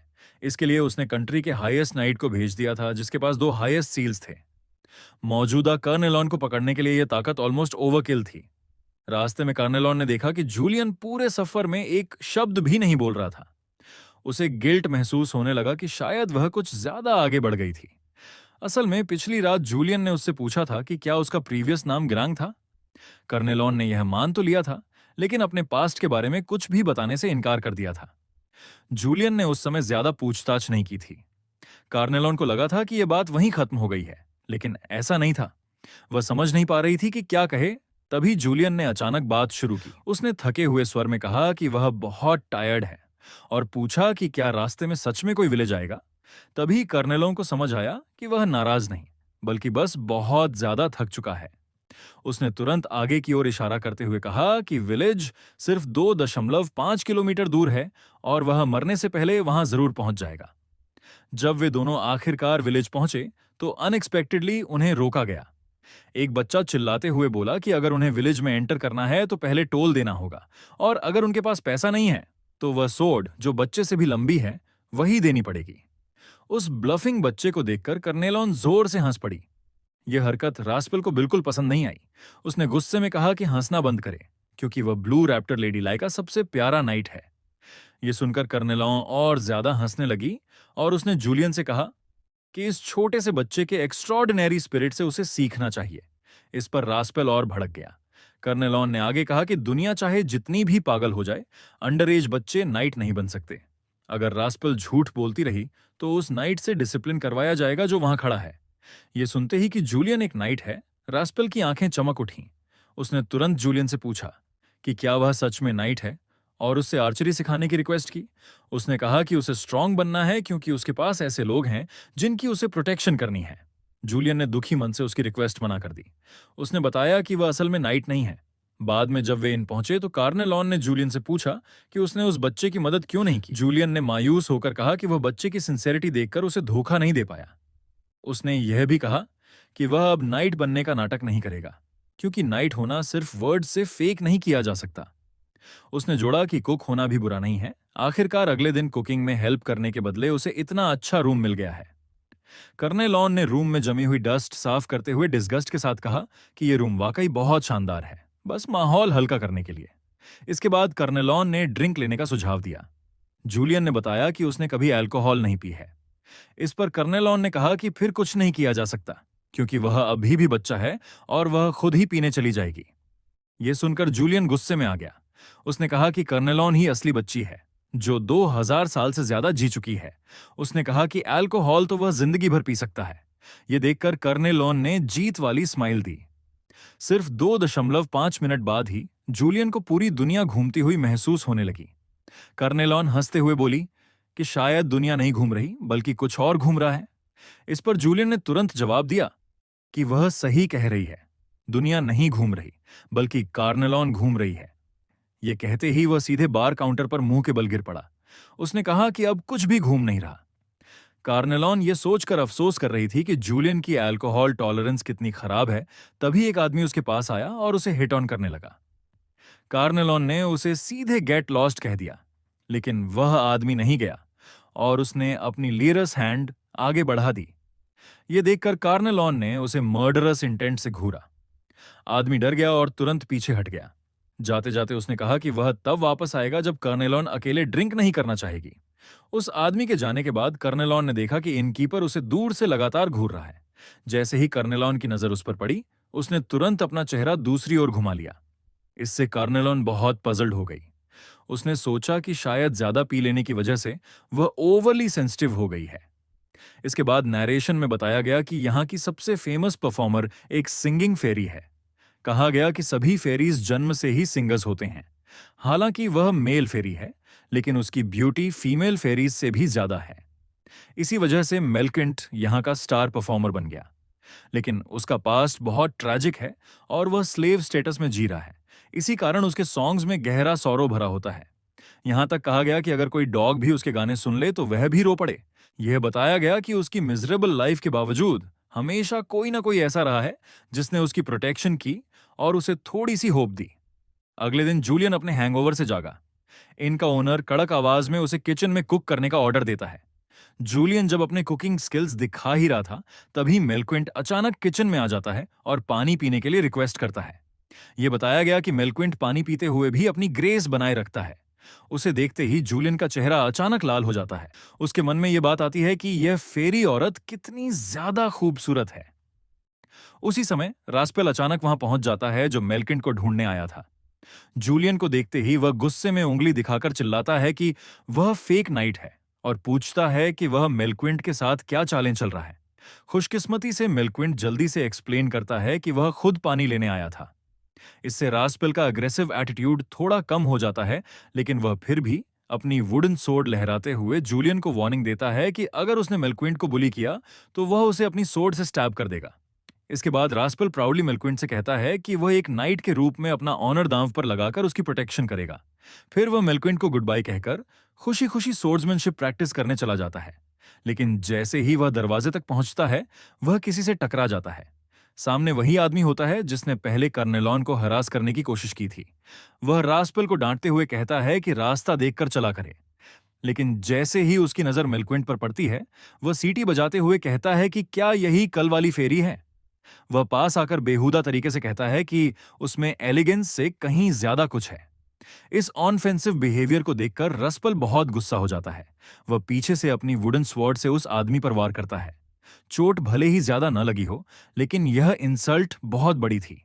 गुस्से में वह आदमी एक ही पंच में रास्पेल को जमीन पर गिरा देता है। फिर भी रास्पेल लड़खड़ाते हुए उठता है और मेलक्विंट के सामने खड़ा होकर अपनी सोर्ड उठा लेता है। यह देखकर वह आदमी अपना नाटक छोड़ देता है। वह अपना वेपन निकालकर धमकी देता है कि क्या उन्हें पता है कि वह कौन है। वह खुद को जैरेड द फियर्स बताता है, जो बच्चों को बिना पलक झपकाए मार देता है।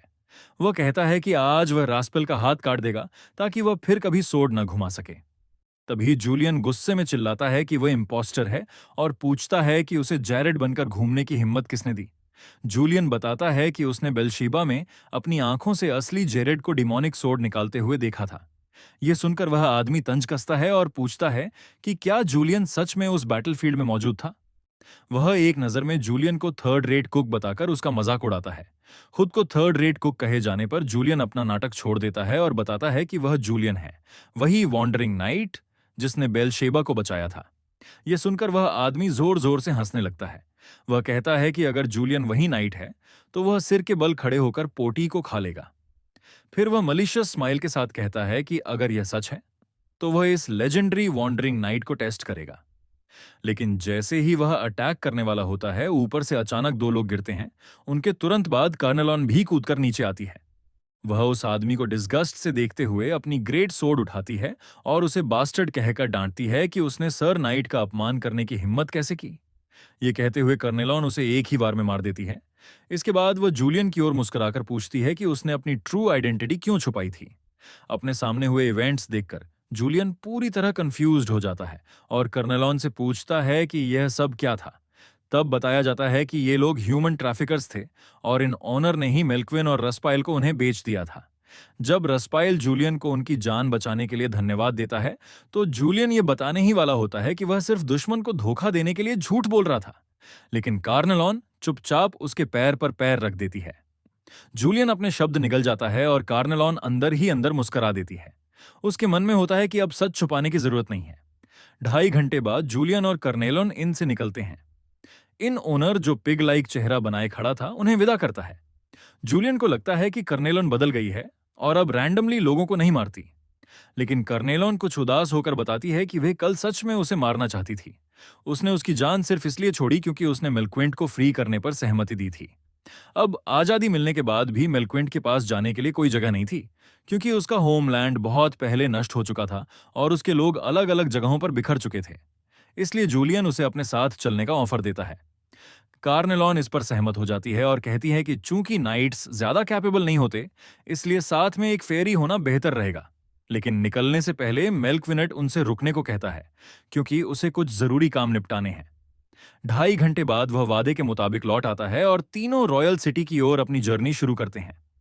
कुछ ही देर में जूलियन हांफने लगता है, जबकि मेल्क्विन बिल्कुल रिलैक्स्ड रहता है। वह समझाता है कि मेल फेरीज में उसकी स्टैमिना सबसे अच्छी मानी जाती है। यह सुनकर जूलियन अनजाने में सिर हिला देता है। अगले ही पल जूलियन और कार्नेलॉन दोनों के चेहरे पर सरप्राइज साफ दिखाई देता है। उन्हें एहसास होता है कि मेल्क्विंट असल में मेल है। इस पर मेल्क्विंट उन्हें अपनी पेनफुल एक्सपीरियंस के बारे में बताता है। उसने समझाया कि वह ओरिजिनली एक प्रॉपर मेल फेरी था, लेकिन हाउस की लेडी को वह पसंद आ गया था। इस वजह से मास्टर ने उसे कास्ट्रेटेड करवा दिया ताकि उसे फीमेल फेरी बना दिया जाए। जूलियन को समझ ही नहीं आता कि कास्ट्रेशन का मतलब क्या होता है। तब कार्नेलॉन उसे एनालॉजी देकर समझाने की कोशिश करती है। उसकी एक्सप्लेनेशन इतनी डरावनी होती है कि जूलियन के रोंगटे खड़े हो जाते हैं। इसी बातचीत के दौरान तीनों लाइजनेबल की रॉयल सिटी पहुंच जाते हैं, जहां वे अपनी नई जिंदगी शुरू करने वाले होते हैं। दूसरी ओर रास्पेल पहले ही रो रोकर बुरा हाल कर चुका होता है, क्योंकि वह सोच नहीं पा रहा कि मेल्क्विंट के बिना कैसे जिएगा। वहीं इन ओनर मेल्किंट को खोने के गुस्से में तमतमाया हुआ होता है। तभी अचानक दीवार में दरार पड़ती है। अगले ही पल 3 फिगर्स जोर से अंदर घुसते हैं। एक बड़ा सा पैर सीधे ओनर पर आकर टिक जाता है। एक भारी आवाज में पूछा जाता है कि क्या उसने रेड आइड सील को देखा है। इधर जब लाई रॉयल सिटी लौटकर एम्परर को रिपोर्ट देती है तो एम्परर उसे खास तौर पर आने वाले बॉल के लिए ड्रेस पहनने का निर्देश देता है। वह यह भी कहता है कि अगर बॉल में उसे कोई पसंद आ जाए तो वह अपनी रॉयल अथॉरिटी का इस्तेमाल करके शादी अरेंज करवा देगा। ड्रेस पहनने के बाद लाई बिल्कुल नाइट जैसी नहीं लगती। वेडिंग ड्रेस को देखकर उसके मन में पेनफुल मेमोरीज ताजा हो जाती हैं। उसे याद आता है कि उसकी और जैरेड की शादी तो कब की हो जानी चाहिए थी।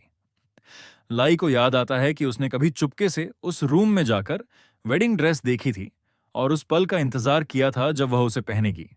लेकिन शादी से ठीक एक दिन पहले किसी ने आकर उसे बताया था कि जैरेड ने उसके सारे फैमिली मेंबर्स को मार दिया है और फिर गायब हो गया है। इन यादों की वजह से लाई का ड्रेस ट्राई करने का मन ही नहीं करता और वह उदास होकर वहां से निकल जाती है। अचानक रास्ते में उसकी मुलाकात कर्नेलान से हो जाती है। जूलियन के साथ फेरी को देखकर लाई बहुत क्यूरियस हो जाती है। जूलियन जल्दी से मेल्किंट का परिचय देता है और बताता है कि वह भी कार्नेलन जितना ही रिलायबल कंपेनियन है। कार्नेलन क्यूरियोसिटी से पूछती है कि क्या लाई कहीं जा रही है। लाई बताती है कि उसने बॉल के लिए ड्रेस खरीदी है। यह सुनकर कार्नेलन थोड़ा डिसअपॉइंटेड होकर कहती है कि वह तो ड्रेस भी नहीं पहन सकती क्योंकि उसे अब तक सही मास्टर नहीं मिला है। इस पर लाई तुरंत ऑफर करती है कि वे सभी अपनी पसंद की ड्रेस चुन सकते हैं और उसका बिल उसके अकाउंट पर डाल दें। कर्नेलॉन की आंखें तुरंत चमक उठती हैं और वह लाई के हाथ पकड़कर धन्यवाद देती है। लेकिन तभी जैरेड अचानक लाई के पीछे प्रकट हो जाता है। वह पूछता है कि क्या वह आज रात बॉल में ब्लू रैप्टर को ड्रेस में देख पाएगा। ये सुनते ही लाई बैटल स्टैंस ले लेती है और पूछती है कि वह यहां आने की हिम्मत कैसे कर सकता है। जैरेड शांति से रॉयल इनविटेशन निकालता है और कहता है कि लाइजनबेल की हॉस्पिटैलिटी वाकई खराब है, जहां इनवाइटेड गेस्ट्स पर सोर्ड्स तान ली जाती हैं। इनविटेशन पर लगा सील देखकर लाई पहचान लेती है कि यह क्राउन प्रिंस बेन का पर्सनल सील है। लाई के मन में सवाल उठता है कि क्राउन प्रिंस उसे क्यों इनवाइट करेगा। इससे पहले कि वह कुछ कह पाए, जैरेड ग्रेसफुल तरीके से मुड़ जाता है और कहता है कि जो भी हो, वह आज रात के बॉल का बहुत इंतजार कर रहा है। ये कहकर वह विदा ले लेता है। इसके बाद जूलियन और उसके कंपेनियंस ड्रेस शॉप जाते हैं। जूलियन के लिए यह पहली बार होता है जब वह इतना फॉर्मल ड्रेस पहनता है, इसलिए वह अनकंफर्टेबल महसूस करता है। लेकिन मेलकिंड के कॉम्प्लीमेंट्स उसे बहुत खुश कर देते हैं। मेलकिंड भी एक शाइनिंग ड्रेस पहनता है। कार्नेलॉन अब तक चूज नहीं कर पाती तो जूलियन उसे जल्दी करने के लिए कहता है, वरना वे लेट हो जाएंगे। थोड़ी देर की फसिंग के बाद कार्नेलॉन आखिरकार एक ड्रेस चुन लेती है। बॉल की ओर जाते समय जूलियन बार बार चुपके से कर्नेलन को देखता रहता है। जब कर्नेलन उसे पकड़ लेती है तो वह घबरा जाता है। मेलकिंड समझदारी दिखाते हुए कर्नेलन की सोड उठाने की पेशकश करता है। जूलियन भी मदद करना चाहता है, लेकिन कर्नेलन उसे मना कर देती है और कहती है कि वह शायद कुछ मिनट भी नहीं टिक पाएगा। जल्द ही वे कास्टल पहुंच जाते हैं। अंदर का स्प्लेंडेड सीनरी देखकर जूलियन हैरान रह जाता है। तभी दो अटेंडेंट्स दौड़ते हुए आते हैं और पूछते हैं कि क्या वह फेमस नाइट जूलियन है और क्या उसके साथ खड़ी सुंदर लेडी उसकी लव है। जूलियन घबराकर हाथ हिलाते हुए इनकार करता है। कार्नेलॉन तुरंत अपना परिचय देती है और बताती है कि वह सर नाइट की सील है। दोनों अटेंडेंट्स अपनी डॉटर को दिखाने के लिए जूलियन को अपनी ओर खींचने की कोशिश करने लगते हैं और आपस में बहस शुरू कर देते हैं। उसी समय नाइट लाई वहां पहुंचती है और पूछती है कि वे क्या कर रहे हैं। दोनों को डांटने के बाद वह तीनों को बॉल की ओर ले जाती है। कार्नेलॉन रास्ते में लाई से पूछती है कि वह ड्रेस क्यों नहीं पहन रही और रॉयल एटमॉस्फेयर इतना टेंस क्यों लग रहा है। यहां तक कि बॉल में आए लोग भी सोर्ड्स पहने हुए हैं। लाई मजबूरी से समझाती है कि लाइजनबेल में इस समय सक्सेशन को लेकर समस्या चल रही है। क्राउन प्रिंस के सपोर्टर्स और सेकंड प्रिंस के सपोर्टर्स आमने सामने हैं। लाई यह भी बताती है कि हालांकि क्राउन प्रिंस लीगल तौर पर नेक्स्ट सक्सेसर है, लेकिन सेकंड प्रिंस का कैरेक्टर अच्छा है और वह स्टेट अफेयर्स संभालने में भी कैपेबल है। इसी वजह से कई ऑफिशियल्स उसका साथ दे रहे हैं। ये सब सुनकर कनीलियन मजाकिया अंदाज में कहती है कि ये तो एक क्लासिक बैटल है, एक इनकॉम्पिटेंट एल्डर ब्रदर और एक केपेबल यंगर ब्रदर के बीच। वह इसे एक पूरा घिसी पिटी स्टोरी बताती है। इसी दौरान एक रहस्यमयी महिला के बारे में बताया जाता है जो tens of thousands of years से जीवित है, लेकिन उसने कभी अपनी आंखें नहीं खोली। इससे भी ज्यादा हैरानी की बात यह होती है कि वही ऑल सील्स की मदर है। बताया जाता है कि पहले एम्परर ओबिन बरहा ने उससे वादा किया था कि चाहे कुछ भी हो जाए, वह जेरंग को उसके सामने जरूर लाएगा। लेकिन उसे जो बात परेशान करती है वह यह है कि जेरंग को जगाने वाला टेसिंग नहीं था। वह सोचती है कि सील्स की मदर होने के नाते उसे पता होना चाहिए कि असल में वह कौन था। फिर वह खुद से सवाल करती है कि क्यों उसे ऐसा लग रहा है जैसे पूरी दुनिया उसे धोखा दे रही है। इसी बीच बॉल आखिरकार शुरू हो जाता है, लेकिन जूलियन को डांस करना नहीं आता, इसलिए कैनेलन वहीं पर उसे सिखाने लगती है, जबकि बैकग्राउंड में मेलक्विन की ब्यूटीफुल सिंगिंग चल रही होती है। कैनेलन खुशी खुशी जूलियन से पूछती है कि क्या वह भी डांस करना चाहता है। कनीलियन की गाइडेंस में 2-2.5 टर्न्स के बाद जूलियन किसी तरह डांस करना सीख ही लेता है। कैनेलन उसकी तारीफ करते हुए कहती है कि पहली बार के हिसाब से वह बिल्कुल भी बुरा नहीं है। तभी एक सर्वेंट हाँफता हुआ आता है और बताता है कि किंग उन्हें बुला रहे हैं। कैनेलॉन पहले से ही रिवॉर्ड लेने के लिए एक्साइटेड होती है और जूलियन से कहती है कि चलो मेरे सर नाइट। दूसरी ओर जैरेड बॉल में इधर उधर घूम रहा होता है। तभी अचानक उस पर हमला होता है। हमला करने वाली नाइट लाई होती है। वह उससे पूछती है कि उसने कभी लाइजनबेल को डिफीट करने की कोशिश की थी और अब वह कैजुअली बॉल अटेंड करने आ गया है, तो उसकी असली प्लानिंग क्या है। जैरेड मुस्कुराते हुए जवाब देता है कि उसे इतने छोटे कंट्री में कोई इंटरेस्ट नहीं है और लाई को यह समझना चाहिए कि वह ऐसा क्यों कर रहा है। वह उसे करीना कहकर बुलाता है। लाई गुस्से में कहती है कि उसे उस नाम से न बुलाया जाए, क्योंकि अब वह लाइजनबेल की नाइट लाइक है। वह यह भी सवाल करती है कि जैरेड ने अपने सील का नाम उसके फॉर्मर नेम पर क्यों रखा। जब लाई जोर देकर खुद को नाइट लाई कहलवाती है तो जैरेड नाराज हो जाता है। वह कहता है कि वह कब तक उन फूल्स की डॉग बनकर रहेगी जो किंगडम को खतरे में डाल रहे हैं। वह यह भी कहता है कि वे लोग उसे एक ग्रेटर नाइट बनने से रोक रहे हैं। जेरेड उसे चेतावनी देता है कि वह बस इंतजार करे, उसे खुद समझ आ जाएगा कि वह कितनी नाइव है।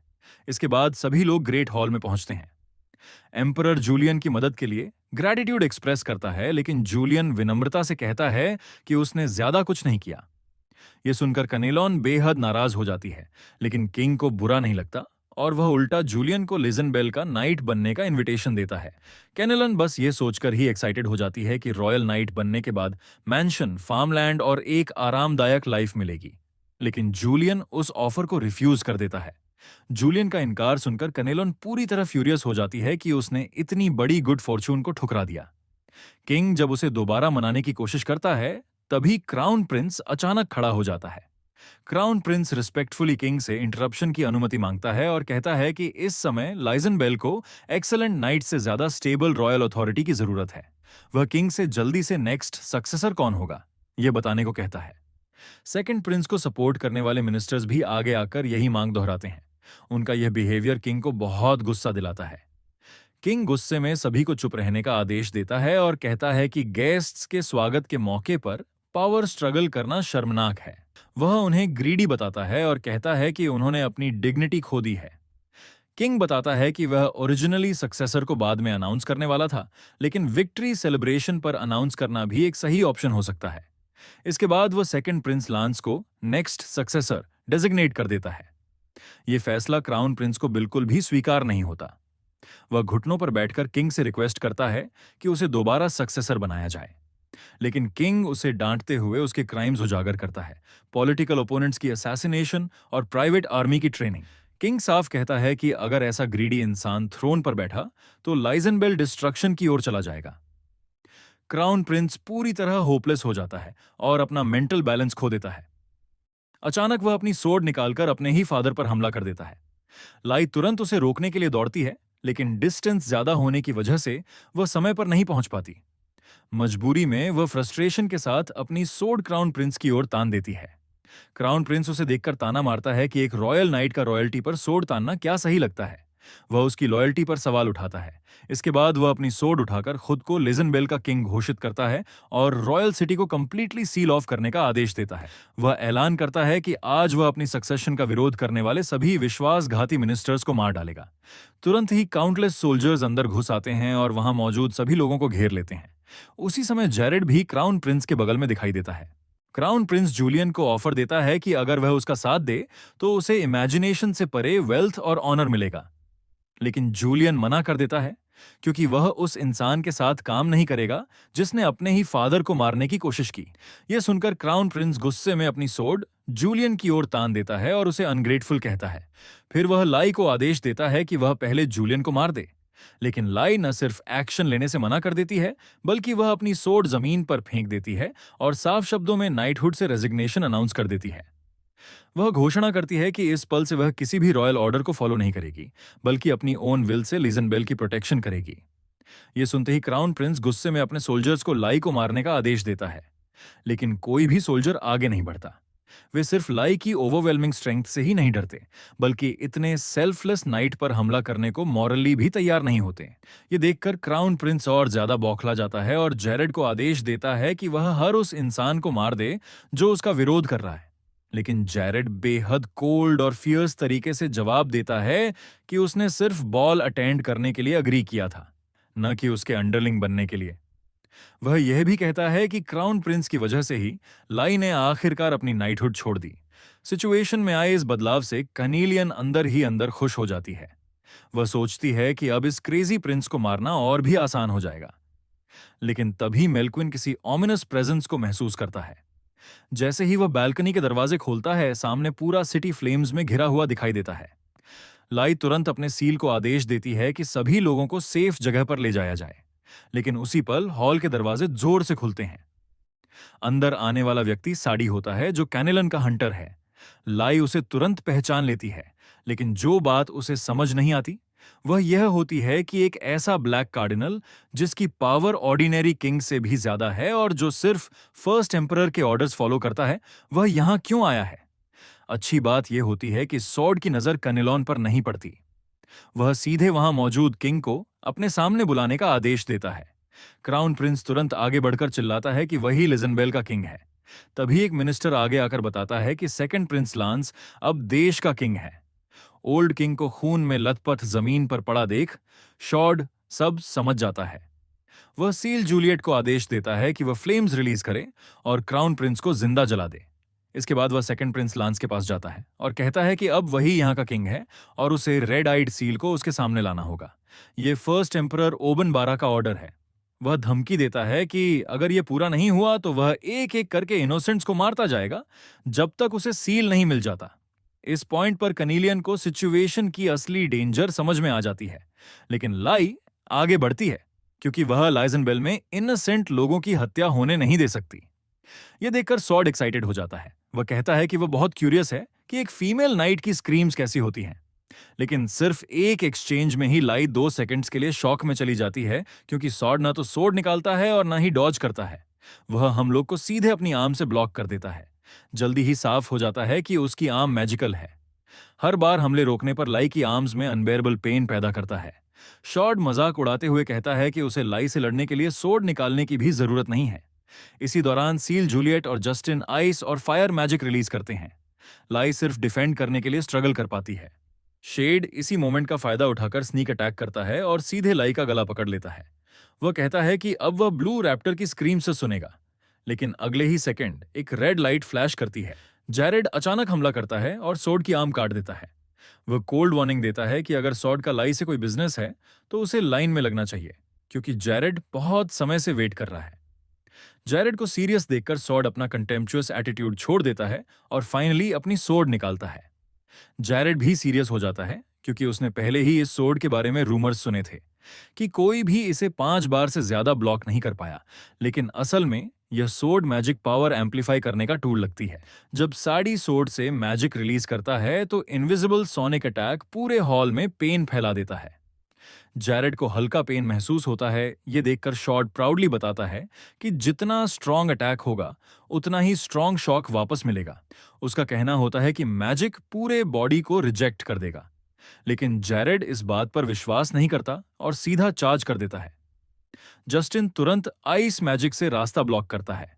यह देखकर करीना भी एक्शन लेती है और एक पंच में आइस डिफेंस तोड़ देती है, लेकिन तुरंत जूलियट फायर मैजिक रिलीज करके डिफेंस बना लेती है।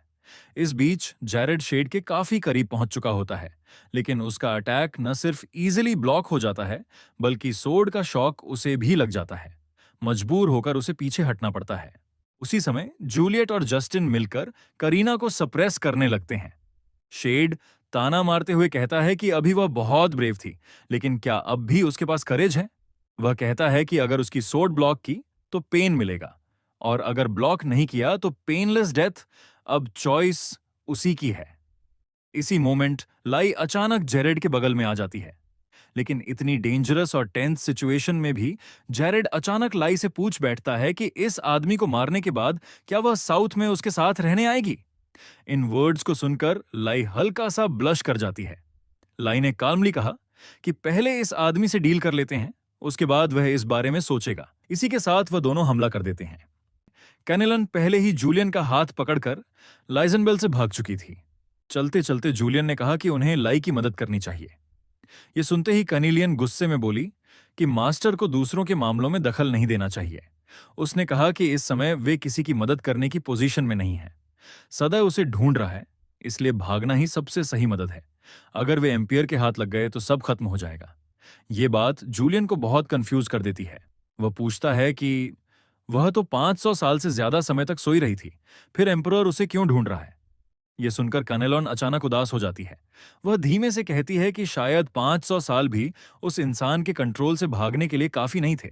इधर सडे अपनी कटी हुई आर्म को पकड़े हुए लाइजनबेल छोड़ देता है और रेड आइड सील की हंटिंग जारी रखने का फैसला करता है। जूलियट उससे पूछती है कि क्या उसे रीइंफोर्समेंट्स चाहिए, लेकिन सडे मना कर देता है। उसका कहना होता है कि डर के मारे भागते लोगों का शिकार करना ज्यादा मजेदार होता है। जल्द ही सील के एस्केप की खबर एम्पायर तक पहुंच जाती है, लेकिन इंपीरियल सिक्योरिटी का हेड रीड गुस्सा नहीं होता बल्कि खुश हो जाता है। वह नहीं चाहता कि सडे सारा क्रेडिट ले जाए। उसका अडॉप्टेड सन सुझाव देता है कि पाइक माउंटेन्स में एम्बुश लगाया जाए, क्योंकि ओबन 12 से बचने के लिए उन्हें सिर्फ डरकार्ड जाना होगा, जो इंपीरियल इन्फ्लुएंस में नहीं है, और पाइक माउंटेन्स वही एकमात्र रास्ता है। उधर 2 दिन बिना रुके भागने के बाद जूलियन की स्टैमिना पूरी तरह खत्म हो जाती है। उनका रास्ता सच में डरकार्ड की तरफ है, लेकिन उनकी करंट स्पीड से वहां पहुंचने में पूरे 2 साल लग जाएंगे। जूलियन को यह समय बहुत ज्यादा लगता है। तभी कनेलॉन उससे पूछती है कि क्या उसे पता है कि इतना समय क्यों लग रहा है। वह कहती है कि फिश का ग्रुप हमेशा अपनी स्पीड सबसे स्लो फिश के हिसाब से एडजस्ट करती हैं। जूलियन इसका मतलब नहीं समझ पाता। तब कनीलियन गुस्से में चिल्लाकर समझाती है कि जो सफर 1 हफ्ते में पूरा होना चाहिए था, वह किसी जूलियन की वजह से 2 साल ले रहा है। जूलियन चिल्लाकर जवाब देता है कि वह समझ गया। फिर वह चलना शुरू करता है, लेकिन सिर्फ 2 मीटर चलकर रुक जाता है।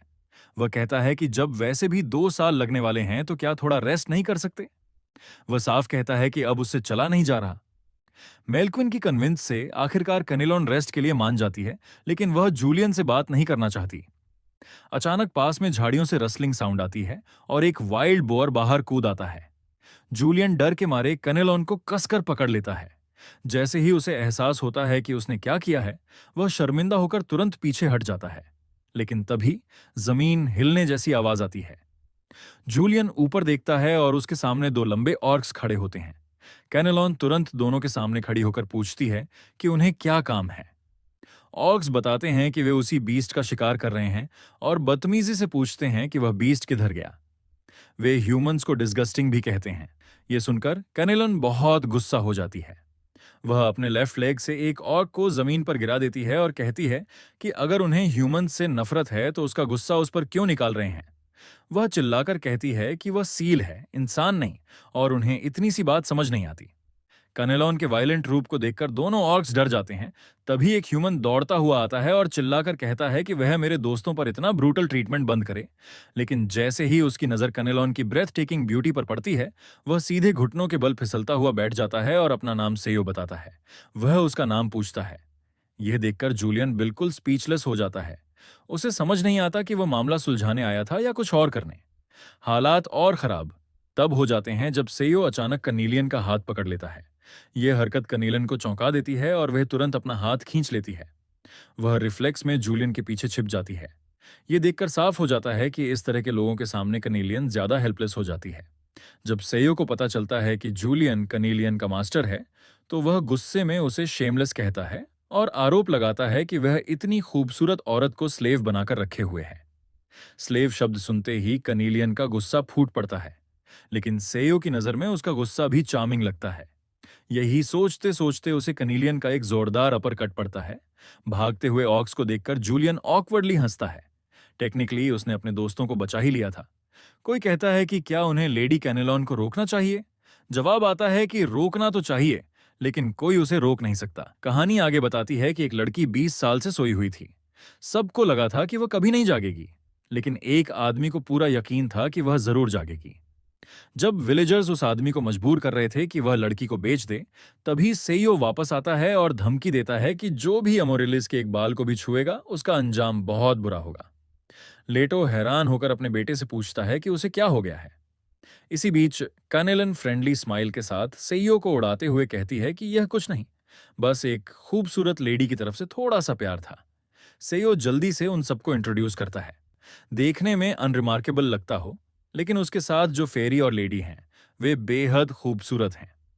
मेहमानों का स्वागत करने के बहाने लेटो ने विलेजर्स को धीरे धीरे वहां से भेज दिया। जब सब लोग चाय पी रहे थे, तभी कनीलियन ने चाय की पत्तियों का स्वाद चखकर कहा कि ये ज़ुलू हॉल की टी लीव्स हैं, वही फेमस वेकेशन डेस्टिनेशन जो 100 साल से भी ज्यादा पहले गायब हो गया था। यह सुनकर लेटो हैरान हो गया और उसने पूछा कि क्या कनेलॉन एक सील है। कैनेलॉन ने खुशी खुशी यह बात कंफर्म की और साथ ही लेटो की आंखों की तारीफ करते हुए कहा कि उसकी नजर उसके बेटे से भी बेहतर है। लेकिन सेयो को सील का मतलब ही नहीं पता था। वह कैजुअली बोल बैठा कि सील भी स्लेव्स जैसे ही होते हैं। यह सुनते ही कैनेलन बुरी तरह गुस्सा हो जाती है। तभी उसका पिता समझाते हुए सेयो से कहता है कि सील कोई स्लेव नहीं होता, बल्कि वह ऐसा अस्तित्व होता है जो फेट के गाइडेंस में अपने ट्रेनर को अवेकन करने के लिए जीता है। यह सुनते ही सेयो तुरंत कनेलन के सामने घुटनों के बल बैठ जाता है और भावुक होकर कहता है कि उनकी मुलाकात फेट द्वारा तय की गई है और वह उसे अवेकन करना चाहता है। अगले ही पल कनेलॉन उसे लात मारकर दूर फेंक देती है और गुस्से में कहती है कि वह पहले से ही अवेक है, कोई मूर्ख नहीं। कैनेलॉन को सबसे ज्यादा हैरानी इस बात की होती है कि विलेजर्स उस लड़की को क्यों बेचना चाहते थे। तब लेटो बताता है कि गांव के पास रहने वाले ऑर्क्स अक्सर विलेजर्स द्वारा पाले गए वाइल्ड बोर पेज का शिकार कर लेते हैं, जिससे कॉन्फ्लिक्ट्स होते रहते हैं। मेलकिंट इस बात को समझते हुए कहता है कि ऑर्क्स के पर्सपेक्टिव से यह समझना मुश्किल है कि वाइल्ड बोर पेज इंसानों की प्रॉपर्टी है। इसी वजह से विलेजर्स ने मर्सनरीज बुलाए ताकि ऑर्क्स को दबाया जा सके, लेकिन मर्सनरीज लगातार पेमेंट के लिए दबाव डालते रहे। मजबूरी में गरीब विलेजर्स ने अमरेलिस को बेचने का सोचा। कनेलियन यह सुनकर कहती है कि वह उस सील को देखना चाहती है। सेयो के गाइडेंस में सब लोग अमरेलिस के कमरे में जाते हैं। करीब 2.5 मिनट तक ऑब्जर्व करने के बाद कनेलन कहती है कि यह सील बहुत अजीब है, क्योंकि आम तौर पर स्लीपिंग सील से भी कुछ ऑरा महसूस होती है, लेकिन इस बच्चे से उसे कोई ऑरा या पावर बिल्कुल महसूस नहीं हो रही। पास खड़ा सेयो एक्साइटेड होकर कहता है कि चाहे कुछ भी हो, वह इतनी प्योर और डेलिकेट अमरेलिस को अवेकन जरूर करेगा। तभी जूलियन गंभीर आवाज में कहता है कि किसी सील के जागने से पहले उसकी पर्सनालिटी का अंदाजा नहीं लगाना चाहिए। वह बताता है कि जब कैनलॉन सोई हुई थी, तब उसे भी वह बहुत प्योर और डेलिकेट लगती थी। वह अपनी बात पूरी भी नहीं कर पाता कि कैनलॉन उसके सामने आ जाती है और सख्त आवाज में पूछती है कि उसने अभी क्या कहा। जूलियन डर के मारे बिल्कुल साइलेंस में चला जाता है। फिर कनेलॉन सयो से पूछती है कि क्या उसे लगता है कि कोई भी सील को अवेकन कर सकता है। इस पर सियो जूलियन की तरफ इशारा करते हुए कहता है कि इतना वीक इंसान उसे अवेकन कर सकता है तो वह क्यों नहीं। कैनेलन गुस्से में कहती है कि उसके मास्टर को नीचा दिखाने की हिम्मत कैसे हुई। भले ही जूलियन इंप्रेसिव न लगे, लेकिन उसी ने सुपर पावरफुल उसे अवेकन किया है। जूलियन को लगता है कि लोग उसे कम समझ रहे हैं, लेकिन गुस्सा दबा लेता है। वह कैनेलॉन की तरफ देखने की हिम्मत नहीं करता और बस मुंह ही मुंह में कहता है कि कुक्स भी महान होते हैं। तभी अचानक एक आवाज आती है, कृपया अपना नाम बताइए। जूलियन कंफ्यूज्ड होकर पूछता है कि क्या वह फिर से पूछ रही है, मेरा नाम जूलियन। क्या वह भूल गई थी? लेकिन मेलक्विंट बताता है कि यह सवाल लेडी कैनेलन ने नहीं पूछा था। सब देखते हैं कि अमरेलिस की आंखें खुली हुई हैं और वह जूलियन को देखते हुए बार बार उसको एक नाम देने के लिए कह रही है। यह देखकर सभी शॉक में चले जाते हैं। जूलियन घबराकर कहता है कि वह तो सिर्फ एक कुक है, कोई पावरफुल नाइट नहीं। फिर भी लड़की उसी से उसका नाम पूछती रहती है। सेयो बीच में कूदकर कहता है कि उसका नाम अमरेलिस है और वह उसी का इंतजार कर रहा था, लेकिन लड़की उसे कंप्लीटली इग्नोर करके फिर जूलियन की तरफ मुड़ जाती है। यह देखकर सेयो बुरी तरह गुस्सा हो जाता है और आरोप लगाता है कि जूलियन ने जानबूझकर उसके करीब आकर अमरेलिस को चुराने की कोशिश की है। जूलियन हालात समझते हुए कनेलॉन की तरफ देखता है और कहता है कि पहले भागना बेहतर होगा। इतना कहकर वह कमरे से बाहर भाग जाता है। कनेलॉन तुरंत उसके पीछे जाती है। मेलक्विंट बहुत शालीनता से विलेज चीफ को फेयरवेल कहता है और उनके पीछे चला जाता है। पीछे कमरे में सिर्फ अमरेलिस रह जाती है, जो लगातार जूलियन का नाम बुदबुदा रही होती है। भागते हुए कनीलियन जूलियन को दिलासा देती है कि फर्स्ट एम्परर ओडिन 12 पहले से ही उनका पीछा कर रहा है। एक और सील जुड़ जाने से ज्यादा फर्क नहीं पड़ेगा। लेकिन जूलियन को इससे कोई तसल्ली नहीं मिलती। तभी मेलक्विंट कहता है कि उसे शराब की स्मेल आ रही है। यह सुनते ही जूलियन एक्साइटेड हो जाता है और कहता है कि ऐसा कोई मसला नहीं जिसे एक ड्रिंक हल न कर सके, और अगर कर न सके तो एक और ड्रिंक। यह कहकर वह जोश में टैवर्न की तरफ दौड़ पड़ता है। जूलियन को जाते हुए देखकर कनेलॉन मेलक्विंट को एक लिटिल नोन सीक्रेट बताती है। वह कहती है कि लोग गलत समझते हैं कि सिर्फ ह्यूमंस ही सील्स को अवेकन कर सकते हैं। असल में सील को मैनिफेस्ट वही कर सकता है जो उसे कंट्रोल करने की पावर रखता हो। यह सुनकर मेलक्विंट और भी कंफ्यूज हो जाता है और पूछता है कि फिर मास्टर जूलियन का क्या। इस पर कनेलॉन सोचते हुए कहती है कि पावर के कई मीनिंग्स हो सकते हैं। शायद ये बेहद वीक मास्टर भी किसी ऐसे पावर को छुपाए हुए है जिसके बारे में वह अभी नहीं जानती।